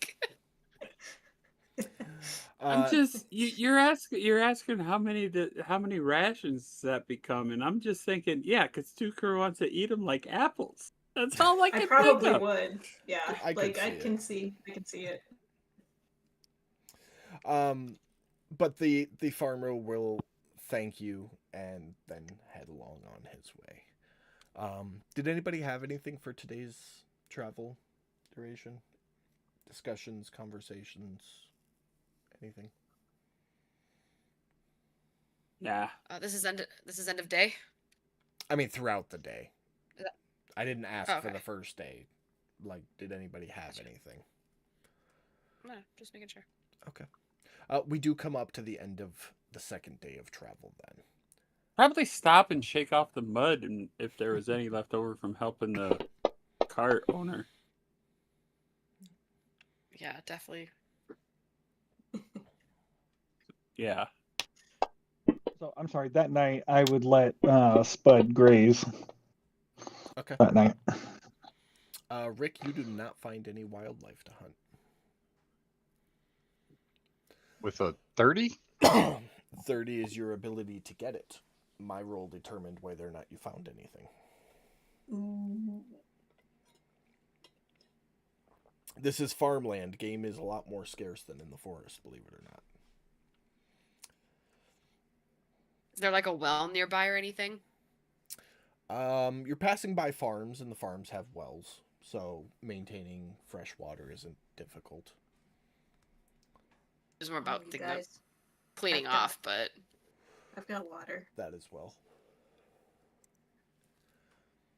Yeah, there's I am also looking for like wolves and monsters and stuff. okay. Meat is meat. You do see some tracks for wolves and wild boar, but you do not see any of the creatures themselves.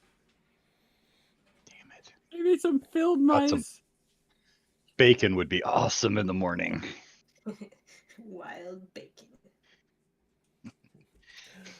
They Uh, grow bacon out here, guys. Second evening, did anybody have anything?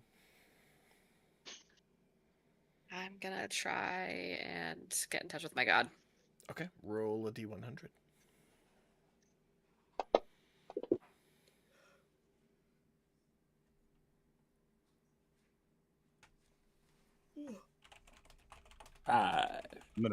I'm gonna see if Tukra wants to chant with me, Gregorian chant. Yes. Hey, if you're leveled up, that's your level. Exactly 5.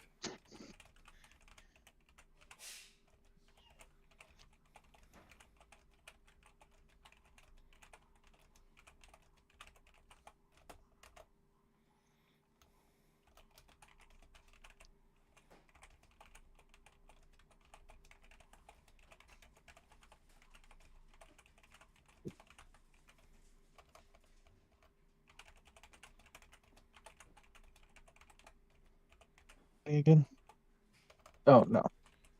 God, every time you guys go quiet, I think my shit just totally booted me, and I'm like, oh my god, not again. Not again. We can't keep doing this to him all the time, guys, or he'll catch on we're doing it on purpose. Well, if Jacob has stopped sending that message to stay quiet for 5 seconds. It's quiet prayer time. We're all This is my meditation period. I'm just waiting to see if I hear anything. Jacob's the one who told me to be quiet. No, if I go quiet, I want you guys to fill the silence with whatever role-playing bullshit you would But- be doing. But that is not as much fun as making Brad doubt himself. This is true. Right. Fuck you, Jeremy. Fuck you. While Becca's reading that, did anybody else have anything they were doing this evening? I think let me see if I even got it first before I say what I'm gonna do. No, I mean, I'm sure no, I've no, Kyle. I will not respect your authority. Cal needs a red beanie now. Okay, that's my Popeye. And to put on 60 pounds. I do not. So never mind. I was going to say I was going to start sketching out a blueprint for something, I mean, but I do not have a bag and quill. no, but you For definitely a have, well. like some charcoal from your campfire and the ground. So you could do some sketching. How am I going to take that with me? Maybe you do it on a flat rock. It's, I forget what it's called, but when you write something down, it helps you remember it better. So that's all it is. Okay. I will run with it then. Anybody else got anything? Becca, did you have a follow-up to your meditation? No. Message received. there's some chanting for tonight. Sounds good. On to the third day. As you travel along the path, a solitary bard comes up the pathway, heading the opposite direction, strumming on a lute, singing a tune about a fair maiden in a faraway land that you get the vibe he had a close encounter with at one point. He doesn't stop walking or singing, just makes very intense eye contact with all of you as he passes by, singing and walking. I wouldn't say this out loud, but above table, that's disturbing. I stare back Yeah, just as hard. Somebody give me. Gonna tap spend I know what myself. this is. I try to assert my dominance. That's for the night before, just so you're aware. Okay. So the next upgrade. Yeah. Okay. Like he's going to start working towards it. Okay. Yep. Perfect. You get some ideas in your head. But you know it'll take resources and tinkering to actually flesh it out. So. Yep. All of which you can do on the road if you have the correct tools for, by the way. You don't need an actual forge for that. Are you talking about like gathering materials Like, or? Keep talking. If you have the tools and the scrap materials, you can tinker with those ideas on the road. You don't need Gotcha. a forge. Yeah. Yeah, I'd have to get scrap materials, so I'll have to get with you at some point and figure out what those scrap materials are, so I know what to start looking for. Metal. Well, that works. But Yeah, just metal. And you need blacksmith's tools and tinkering tools. And you're good to go. So, I think I have both of those. end of the third day. Anybody got anything for evening time? Are we still in farmland? Yep.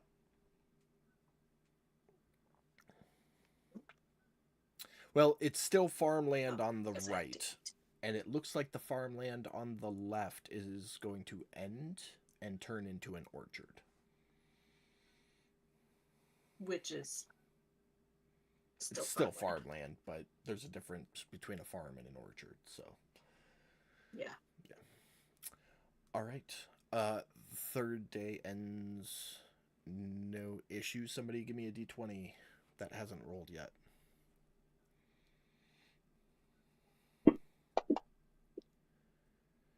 You know, Don't feel bad. We rolled about the same when we rolled. Yep. Beautiful. As you pass, there is a small group of farmers tending the field near the road.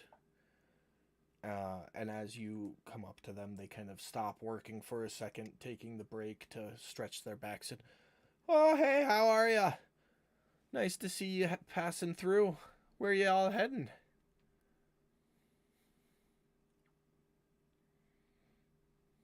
Archinopolis.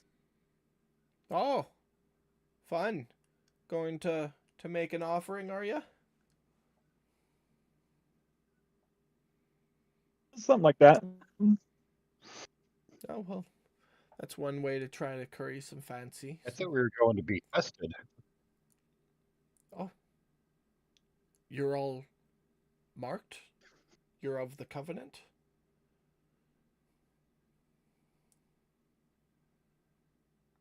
So above table, where's our marks at? Are they on our hands or on our arms? "They're on your hands." Gotcha. Okay. Last time you said it was left hands. "Yes, left hands." Okay. Let me make a note of that real quick.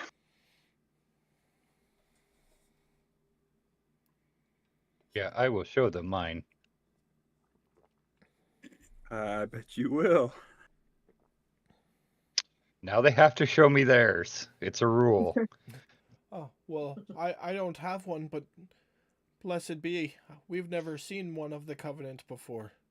It would be our honor to get you to Archinopolis quicker if you wish." can you do that? I'm listening. But yeah, there's a shortcut through the orchard instead of following the roads. It'll take you at least another week or so on the road. Cutting through the orchard will cut days off your journey. We can send 2 of our oldest kids to guide you if you wish. It would be our honor to provide this service to you." You are good people. We just believe in what the ancient Queen Silt established during her time in rule. I Yeah. would like A ball of yarn in every home. I would like to see if he's being genuine. Make an insight check. Say.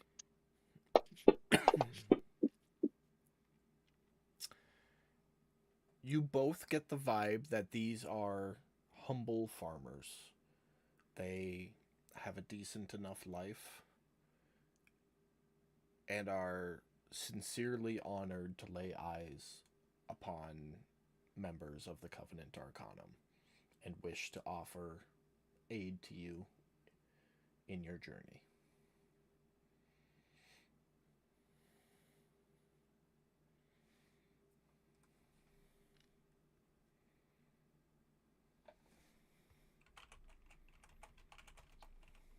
Cal Would is we? going to respectfully decline unless that's what the group decides. I would be apt to take their guidance since I know that often the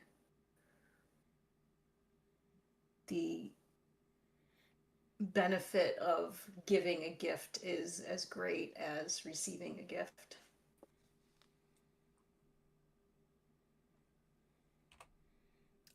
Above table and in table, it sounds like they're gonna cut your travel time in half. Right. Which is also pretty rad. I mean, which means we're probably going to go through the forest. No, through the orchard. Orchard.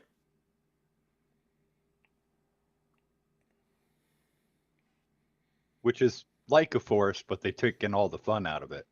Yeah. No, they For put Rick, yes.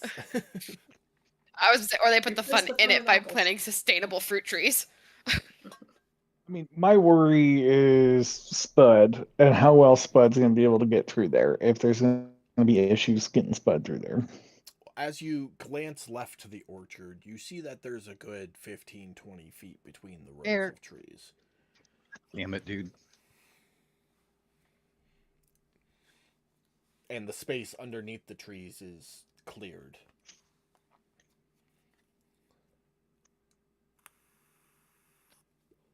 So there's Brad, no- have you there's never no been to an underbrush. orchard? What's that? Have you never been to an orchard? Bro, I have an They orchard grow that's them right up. different out in California. I was like, it's I was about to say, right it's like here. a winery, but take out the second through fifth row. So they only plant every But- sixth row. And they're trees instead of vines. So yeah, so we have orchards here. We literally live right next to one. But I'm trying to picture myself like in this world of how would they have an orchard that's set up just like ours, is managed just like ours, that kind of thing. I mean, it's a little more medieval, so it's not like a big tractor goes and shakes the tree. There's people wandering A through big- the orchard at all times harvesting. Probably carts hooked up to donkeys. Lots of carts spread throughout, but the underbrush is cleared and the trees were planted in rows to make harvesting The easier. group wants to go. I'm just saying, one day Cal's suspicious nature is going to pay off. Watch. Let's do it. Yeah, I'm all for it. Pitter patter, get at her. Oh, that's wonderful. Thank you for accepting our humble offering.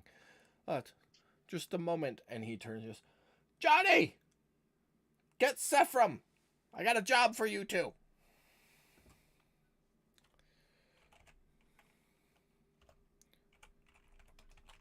I really hope these kids are troublemakers. I gotta write down the names I just came up with. Hold on. Don't forget. Sephram. Right. I mean, I'm hoping they're going to put the fun back in the orchard that everyone else took out. Yes. So, Johnny and Sephram. Johnny, a older teenaged human, and Sephram, let's make him a half orc. Nice. Also teenage. Both come running up. Yeah?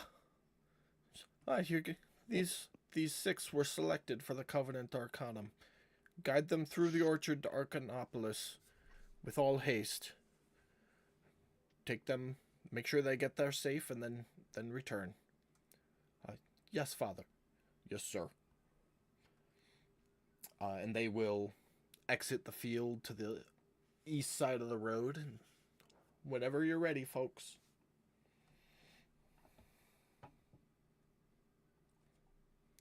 I'm ready. Yep. So, Gotta make race notes because I dedicated them to specific races. Beautiful.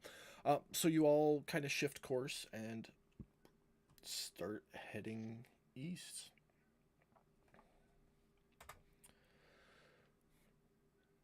The end of the day comes about. Did anybody have anything for end of day?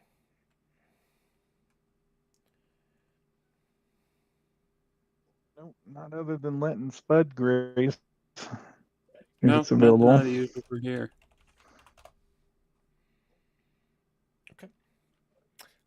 Somebody roll me a d20.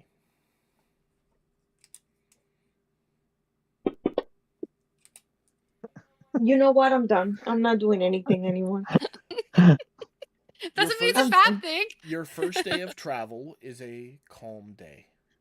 The guides lead you through the forests, through the fruit trees. It is a nice casual walk in the shade. At the end of which you create a nice little campfire also in the shade. Not too big so you don't scorch the fruit trees as you come to rest. Somebody who hasn't rolled, give me a d20. I'm not doing it. Hey, that was a good number to roll. Yeah. Look, whatever, No, dude. Screw you. D20 are really low tonight. Who rolled that? Becca? Yep. Becca, I need you to roll me Uh-oh. 3 d20s separately. Oh, from each boy. other. Oh, now you want to roll high. You get 27 bandits that just jump your ass with 6 commanders. Number of goblins show up. Okay. As you all wake up, there's a small creek nearby, so you all go over to kind of wash your faces and wake up a little bit and refill your water skins for the day. And when you come back to camp, it is seemingly infested with squirrels and raccoons, and as soon as they see you, they all run off. You quickly run over and check your backpacks, your saddlebag, etc. Tukra, you have lost, if you have this much, 16 days worth of rations. Rick, you have lost 11 days worth of rations. No. And Brad, 6 days of rations were eaten out of the saddlebags, whether that be for Spud or the deer that Rick put in there. So reduce your ration counts appropriately, please. I was going to ask Rick. I've been keeping track of the ration counts for us. I have your 6 in here. Do you want me to get rid of those? Yeah. And I'm then- down to 9 rations. Meat rations days. Okay, so I'll get rid of those 6 for you. Or unless you already deleted some off yours.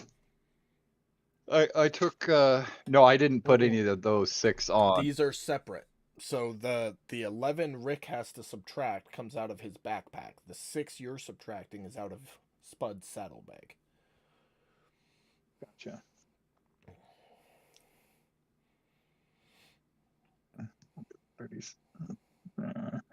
So you got 3 in there, Rick. Just so you're aware. Have we been eating off our own rations, or have we been eating together for the past couple I've been days, eating like off we of were my before? rations.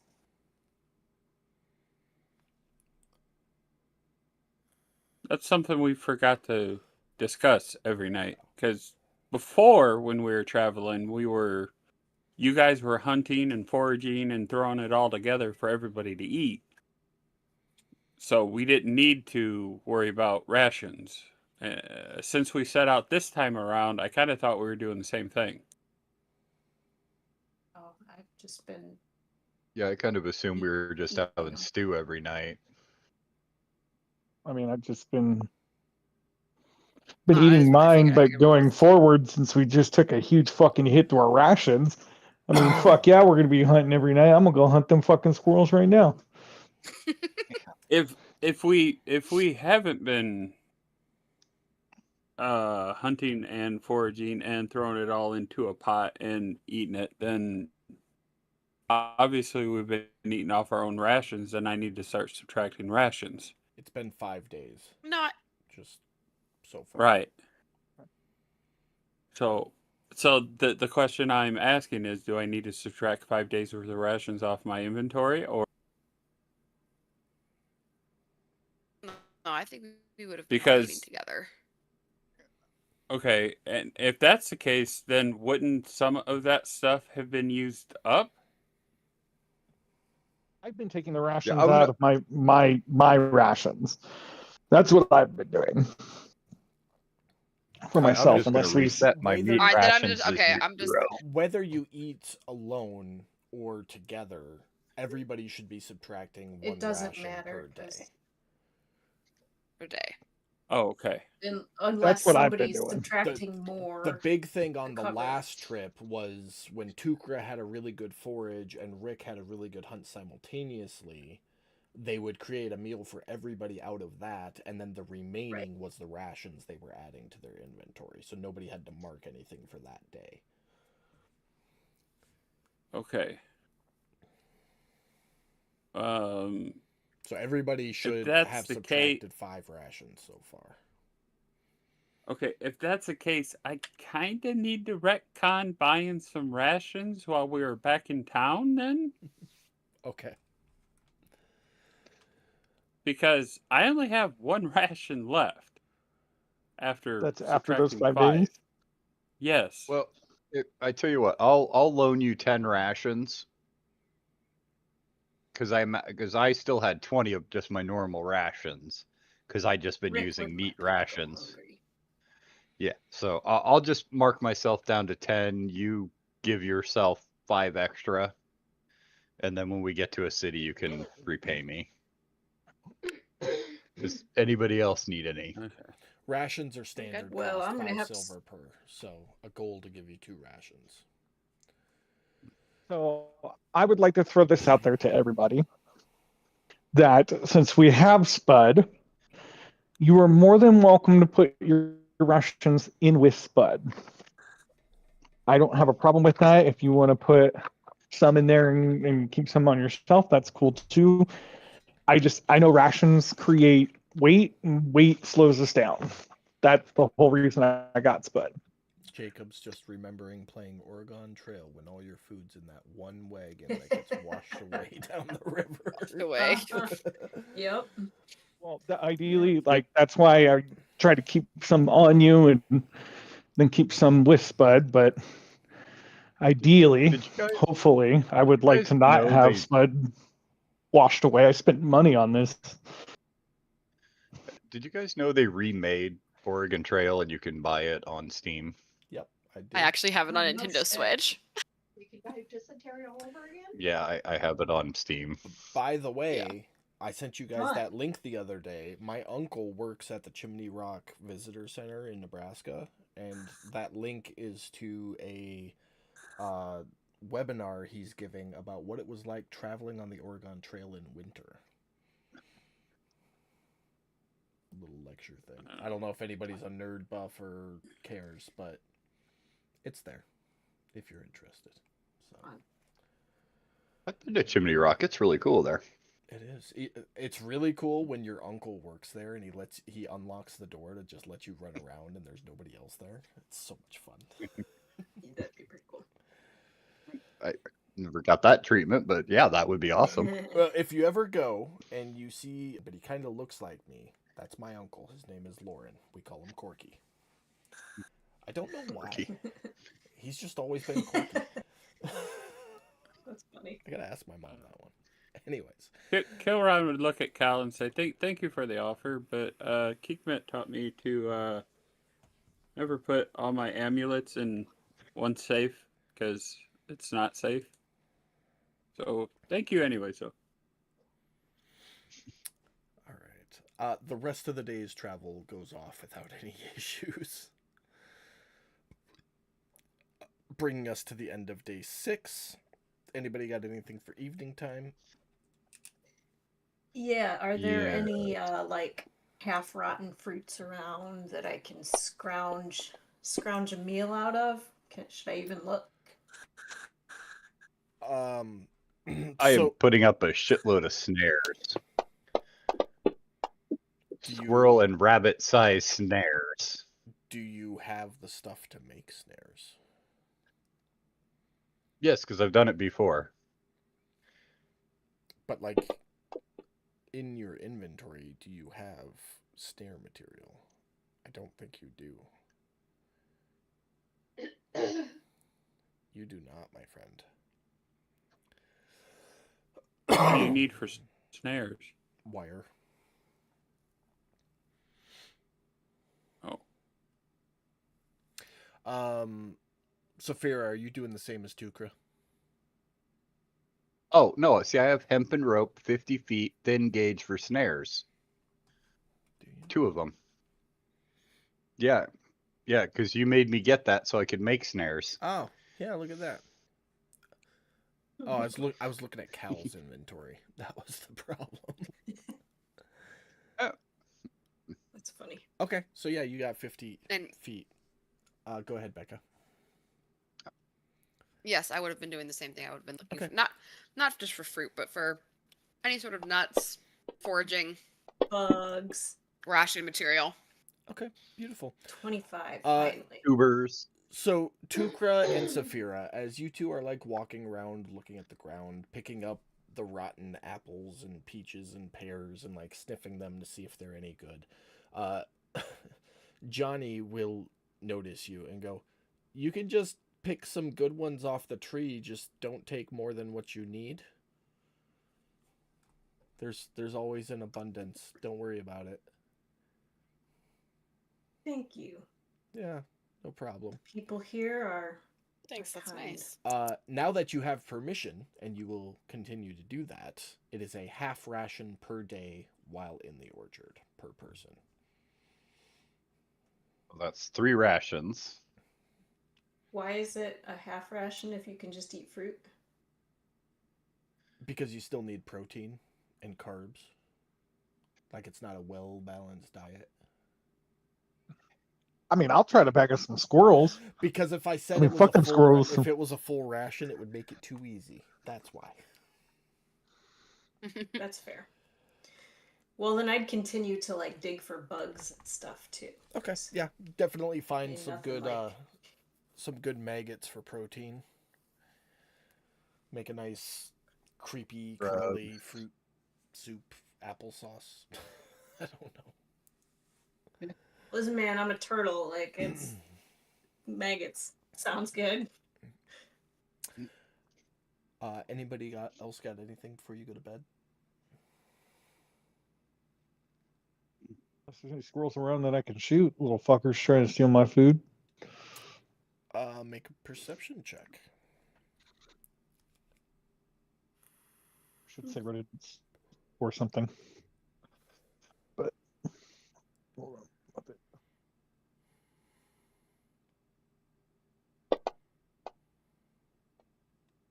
You do not. They know well to stay away from the humanoids. D20s really have been low tonight. That said, though, you do wake up, all of you, in the middle of the night to a loud screeching noise coming 20, 30 yards off from camp. And Rick gets up and runs over really quickly. You have caught a wonderful raccoon in one of your snares. I kill it, skin it, and clean it. All right. Go ahead and give yourself 2 rations. Meat rations. I got breakfast, guys. Twice. The And I'll rest of reset the night, snare and go back to sleep. the rest of the night goes off without any issues. The snares do not hit the rest of the night. Somebody new, give me a d20 for the next day of travel. Oh, look at that. There's your d20, Cal. Yeah, finally.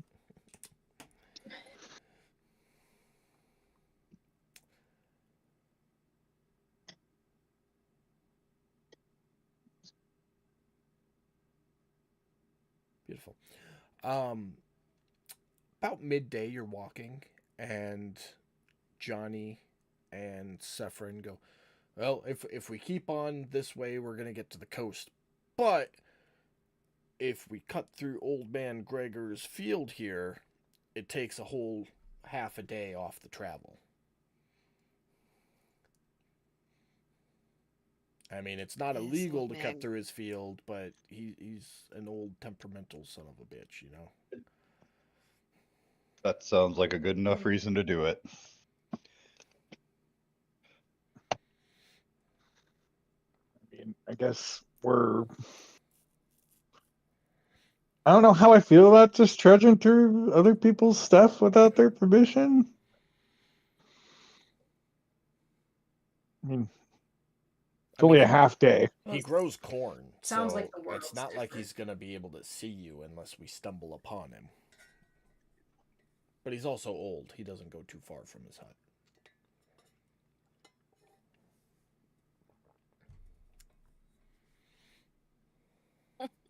Cal's more for let's just go to the coast, and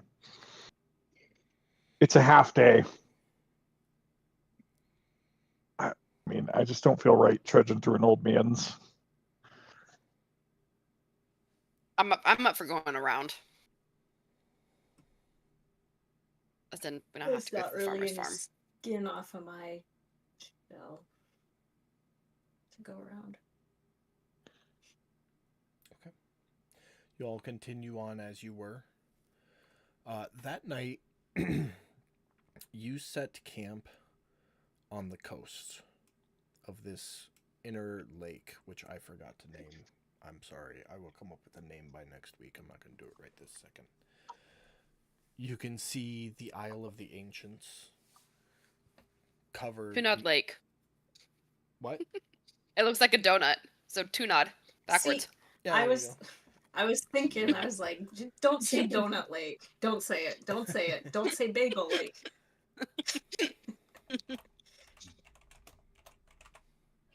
There you go. Tunod Lake. Like it. You look out over Tunod Lake as the sun sets, looking at the Isle of the Ancients with the Temple of the Ancients atop it, masked in fog and mystery. Down the coast to the southeast, you can see some of the rising spires of Arcanopolis.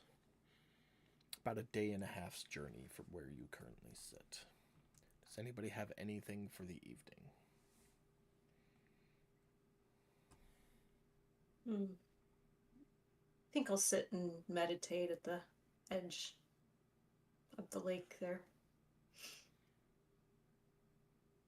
Okay. Roll a D100. I'm gonna brush down the donkey. Cal, did you buy a brush for the donkey?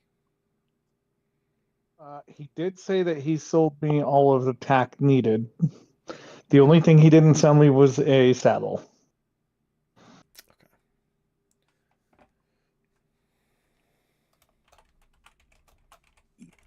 Leave that up to DM's discretion on whether or not a brush was included in that.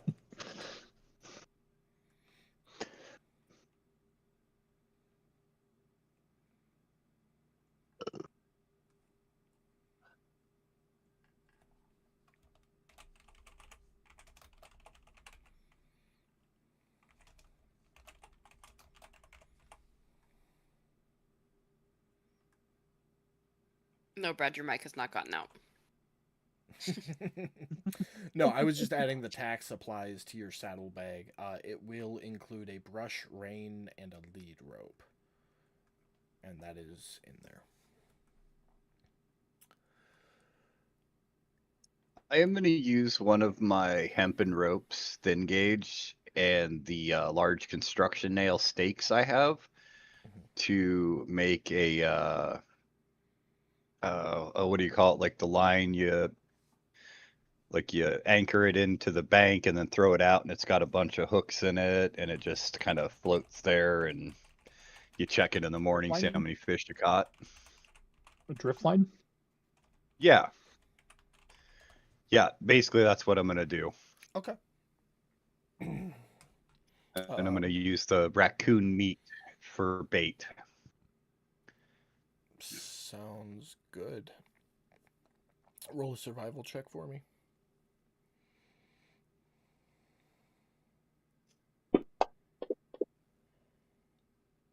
There we go.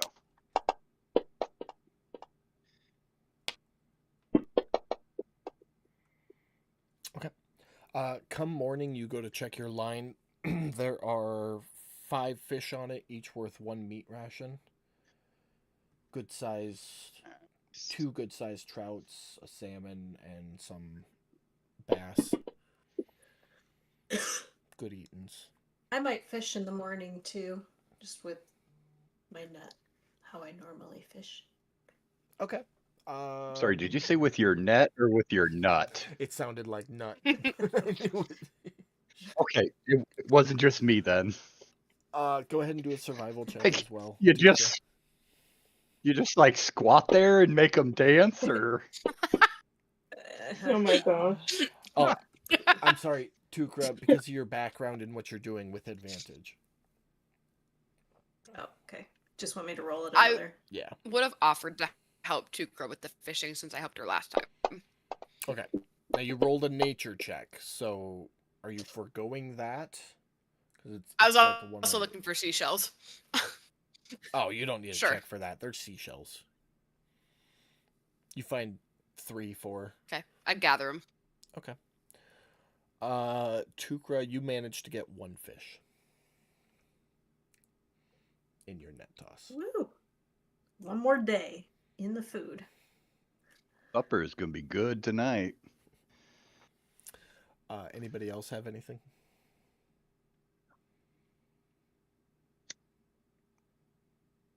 Okay.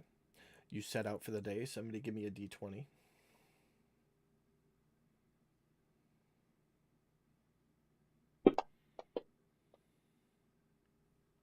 Nice. Jade?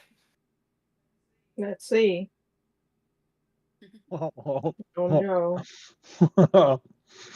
17 hobgoblins pursue you as you run through the forest. As you Stop travel, the wind starts picking up. And before you know it, Mercy. waves are rolling in off the lake and the tide has gone up. I need everyone to give me a quick dex save.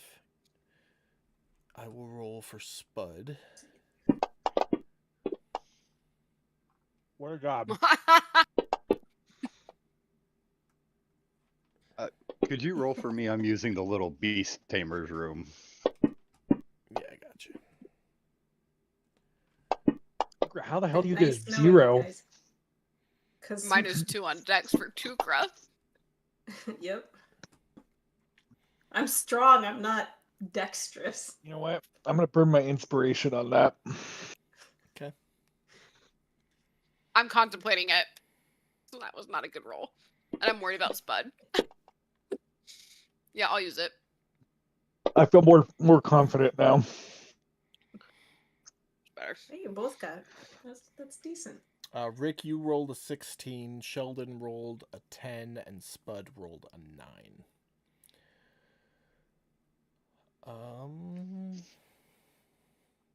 It's alright, Sheldon weighs half a ton. I don't think the waves are gonna mess with him. Jade, I don't have a roll from you. A dex save, please. Yeah, sorry. Hold on. Let's be good.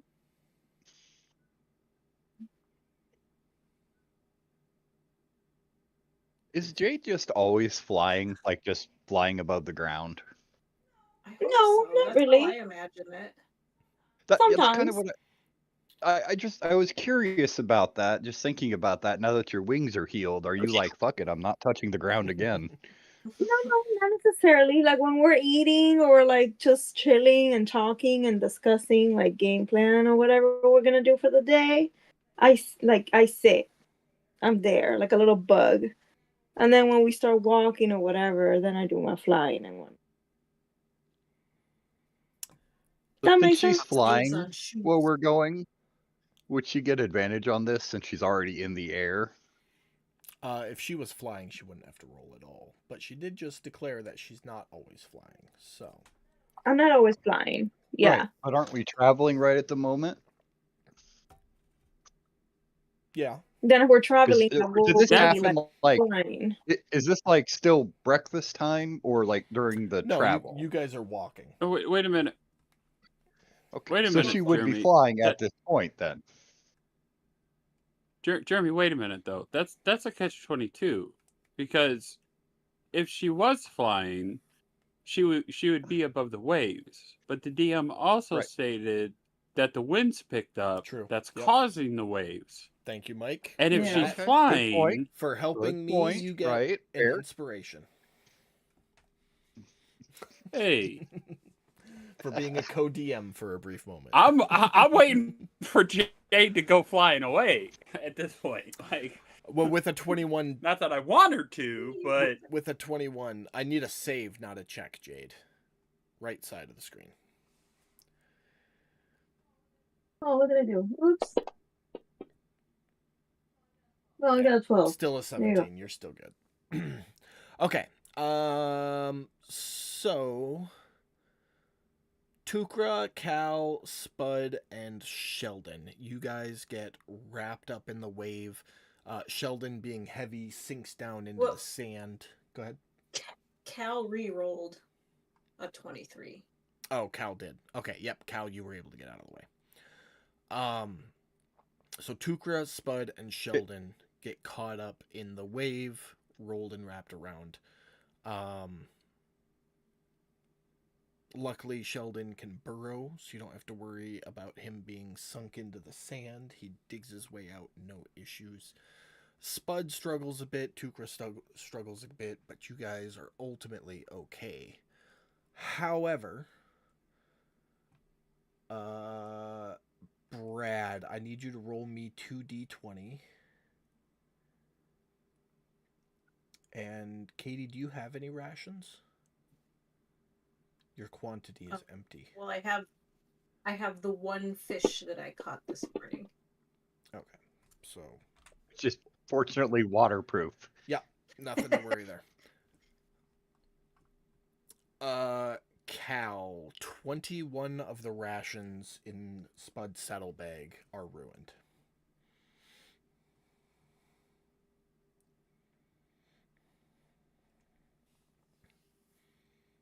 So just remove those from the inventory. As well as everything in Tukra's inventory and the saddlebag is completely soaked. So So it will take a few hours by a fire to dry it out. At whatever point you choose to do that. But yeah, you including all your bowl of water. yeah.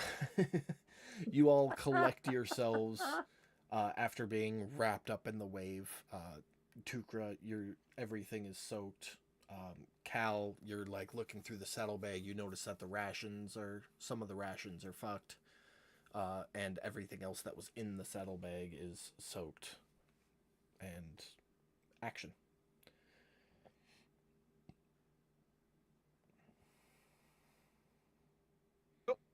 That's what we get for not following the road. But I mean, I did mention something about not putting all your amulets in 6 of them are on my one. person. Not all of them are there, but over 2/3 of my Oh, that's rations that I had are gone now. Well, glad to So. hear you didn't lose them all. We are all still alive, though. Yes. Yes. And little Jade did not fly away, so that's a plus. Yeah, there you go. If these winds keep up, we may want to tie a rope around her ankle, though. Look at my balloon.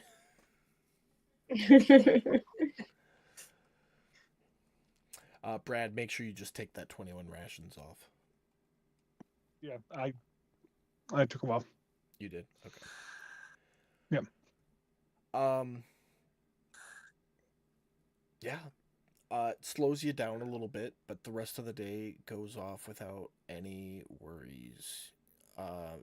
As you set camp for that night, Johnny and Sephron will speak up with the group and, all right, well, you can see Arcanopolis. You'll get there about noon tomorrow, so in the morning we're going to head back.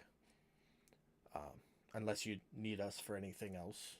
You kind of get the impression that they know there's just chores waiting for them when they get back, so if you need them, they wouldn't be mad about it.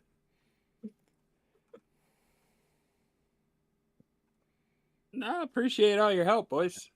It's been awesome. I'm gonna give them a gold coin each. Oh, thank you, sir. It's mighty kind of you.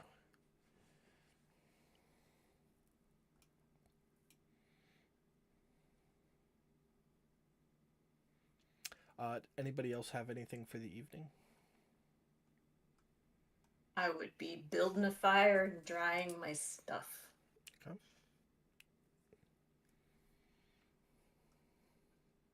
I would be helping Cal lay out things and brushing down Spud again. All right. And covering Spud with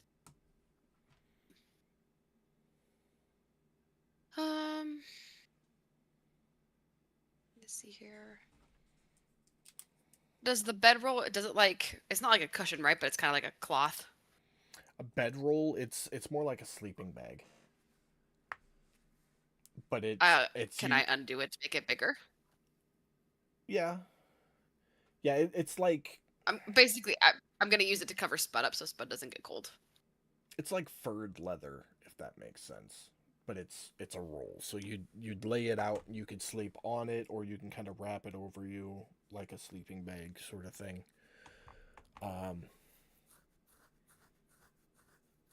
But yeah, you could definitely use it to put over Spud.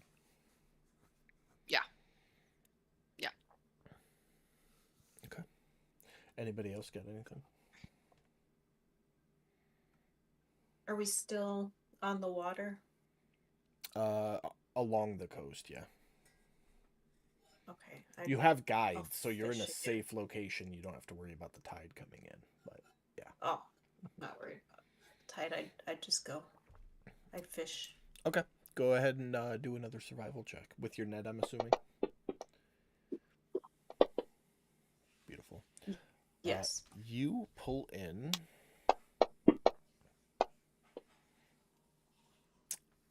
10 days worth of fish. 10 rations worth.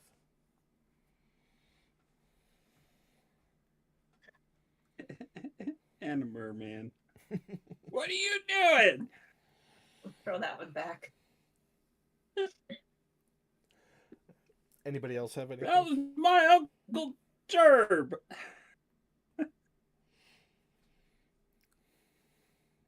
No.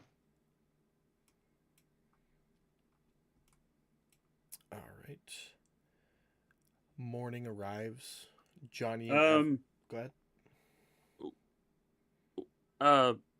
So when you say you want to wait for the cryptex to the end of the trip, I just remembered we're actually gonna do that right now because this was the last evening of travel.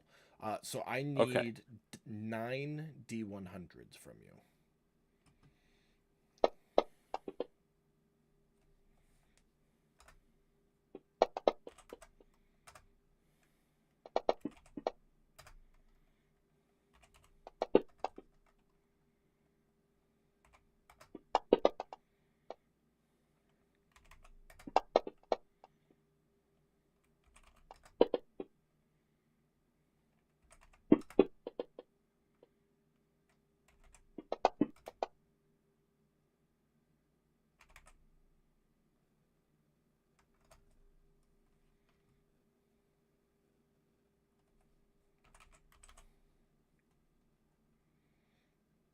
That should be 9. My count's right. It is. As you sit there on the last evening, an item drops out of it with a little piece of parchment describing the item.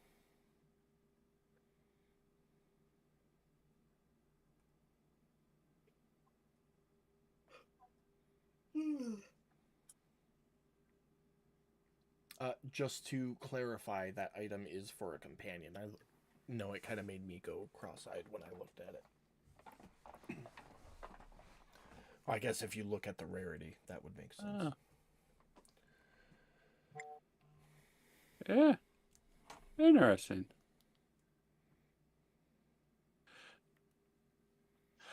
Hey, Rick.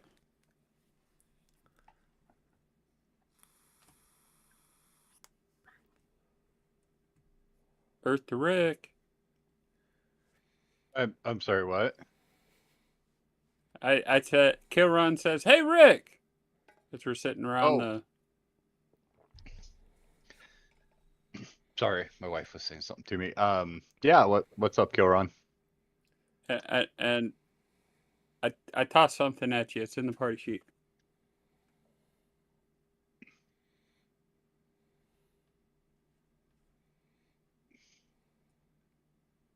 It's got a note attached to it explaining what it is. Oh, nice.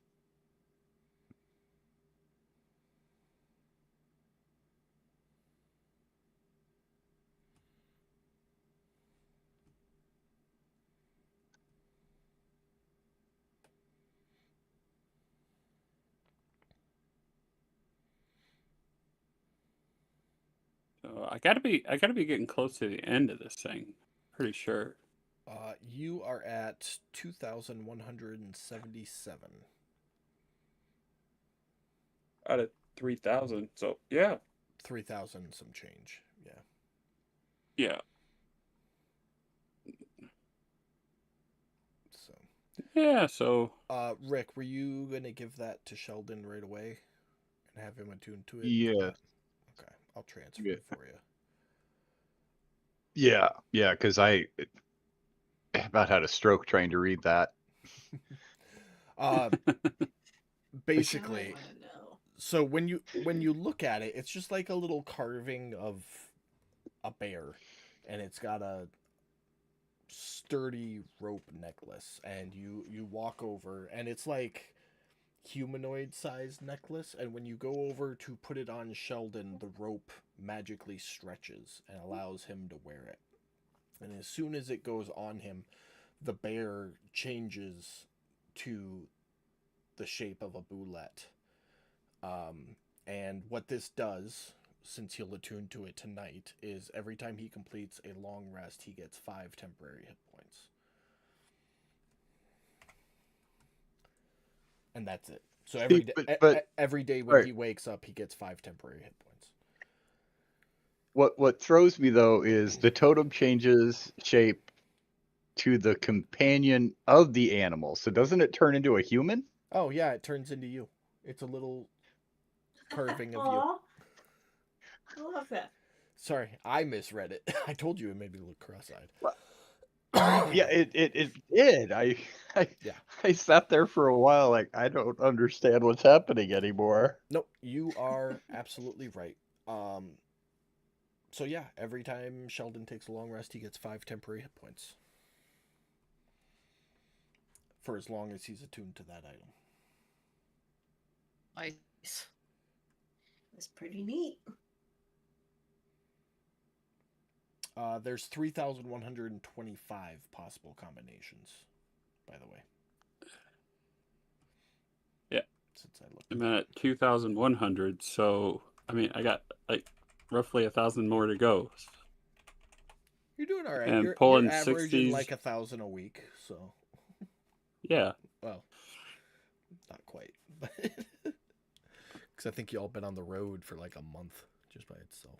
But Well, yeah. you figure it's roughly I've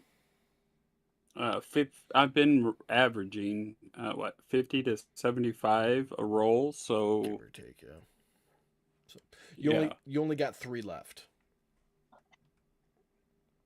Yeah. So very close. Yeah, you guys all wake up in the morning. Johnny and Sephron say goodbye and tell you that if you're ever in the area again, to stop by, and they would be happy to house and feed you for the evening, and then they disappear off back to the north.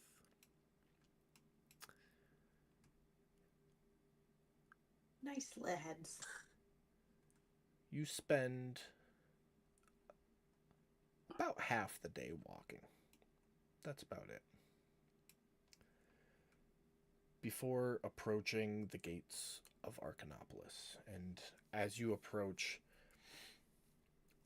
the buildings are tall, cryptic, old, gothic colored stone, decrepit, broken, falling apart.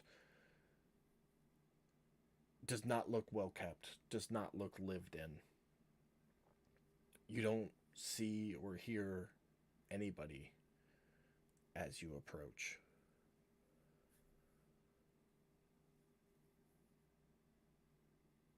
You're about quarter mile from the front gate at this point. And your impressions tell you that this isn't a place where people exist.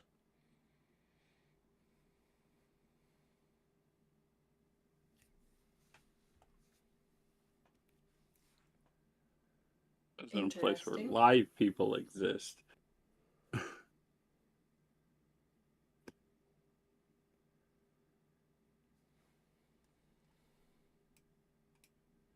Yeah, but this is where we're supposed to go, right? So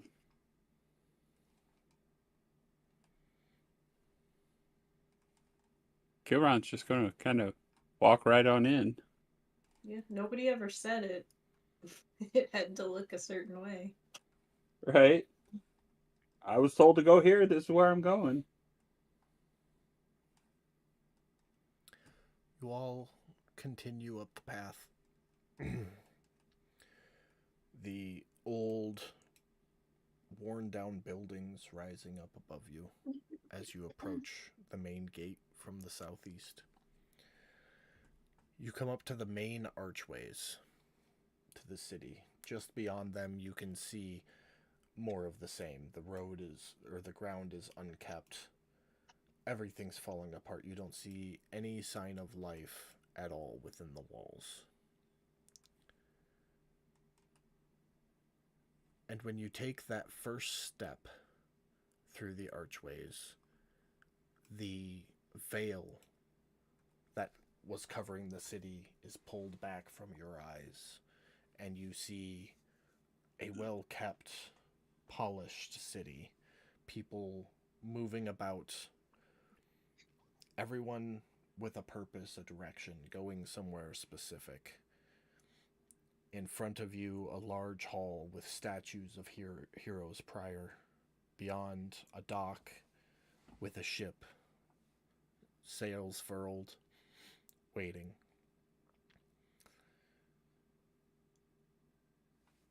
And in front of that hall, just in front of you, about there,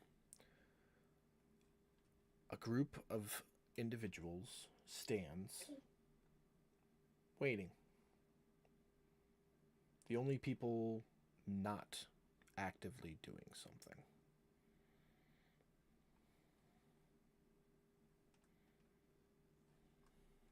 Such a cute little town.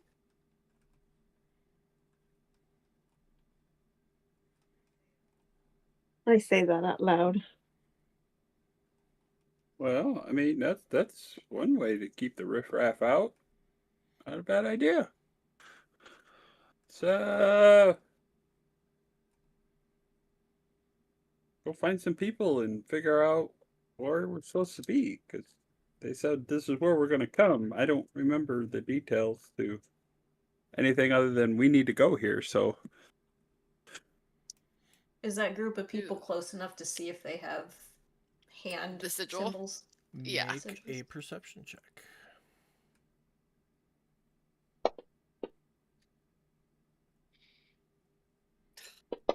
oh, Kilron's not going to be shy about it. He's just going to walk right up to them and start looking at their hand.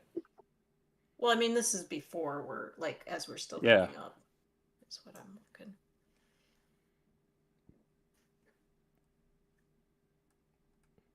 Jacob, I just imagining you, like, basically role playing the whole next game with these conversations with these people. Oh, shut up.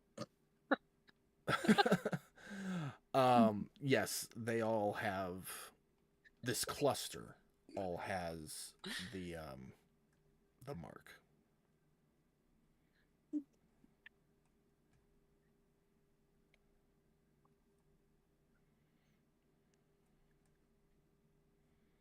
There we go. So Kilron's no, walking up. What's everyone else doing? Yeah. I would be too. Kieran's gonna Yeah, walk right follow up. behind him. Kieran's gonna walk right up there and go, "Y'all waiting for the trials?" This dragonborn right in front of you here turns and Yeah. kind of looks you up and down because we don't know what we're waiting for. We all got marked and showed up and just kind of lingering. Nobody will talk to us or tell us anything so far. Oh, I hope they weren't waiting for us. I would feel bad. I look at Tukra and say, "No, they probably were because we all need to go together." How long have you been waiting? I just got here last night. Oh, that's not too bad then. There's that weird looking feller up by the pole, the one with all the markings on his face. I think she said she's been here 4 or 5 days. Not really sure. Overachiever. To each their own. Maybe he just lived close. That's possible. Anyways, I'm Captain Laurent from the Watchers. It's a pleasure to meet you. Yeah, I'm Kieran. Tukra. Kilron Tukra. A pleasure. Jade. Oh, hi, Jade. Hello. So, where are you guys all coming in from? Well, I'm kind of all over, to be honest with you. Same here. We- From all stretches Our of sm- Alteron. Yeah, we were scattered about the lands and came together for various reasons, and Did you all meet on the road in, or did you know each other previous? kind of previous. I mean, we've known each other for going on a couple months now, I guess. Oh, my apologies. This here's Travis. He retired from the Watchers a few years back, and then apparently got called up again. Oh, One of the best scouts I ever had under my service, though.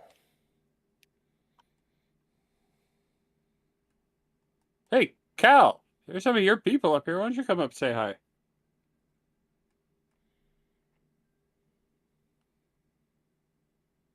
What's this guy's name? Captain Laurent. Do I And know this name? Travis. You know him by name only. He was captain assigned to the Eternal Woods. Some years ago, there was a problem, and he led the Watcher detachment that eliminated it. What was the wood's name? The Eternal Woods, up north of Axbreak Camp. So many notes here. So, He was Captain Laurent.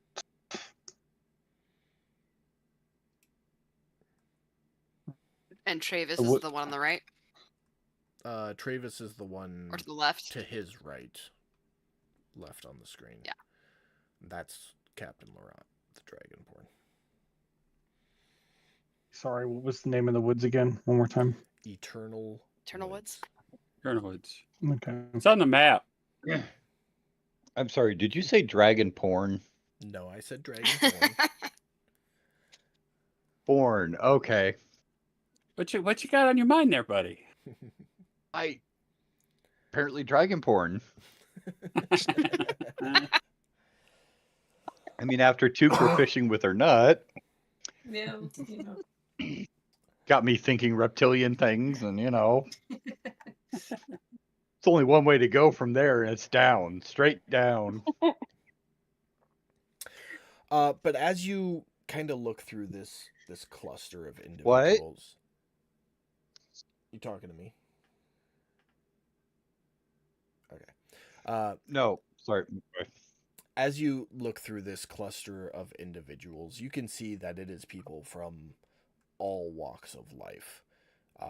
Captain Laurent and Travis both wear Watcher-esque uniform armors. There are a couple individuals that look religious in nature, like acolytes or priests. There's a couple individuals who look like your run-of-the-mill common folk. That one with the weird markings looks arcanic in nature, maybe a wizard or a sorcerer or something.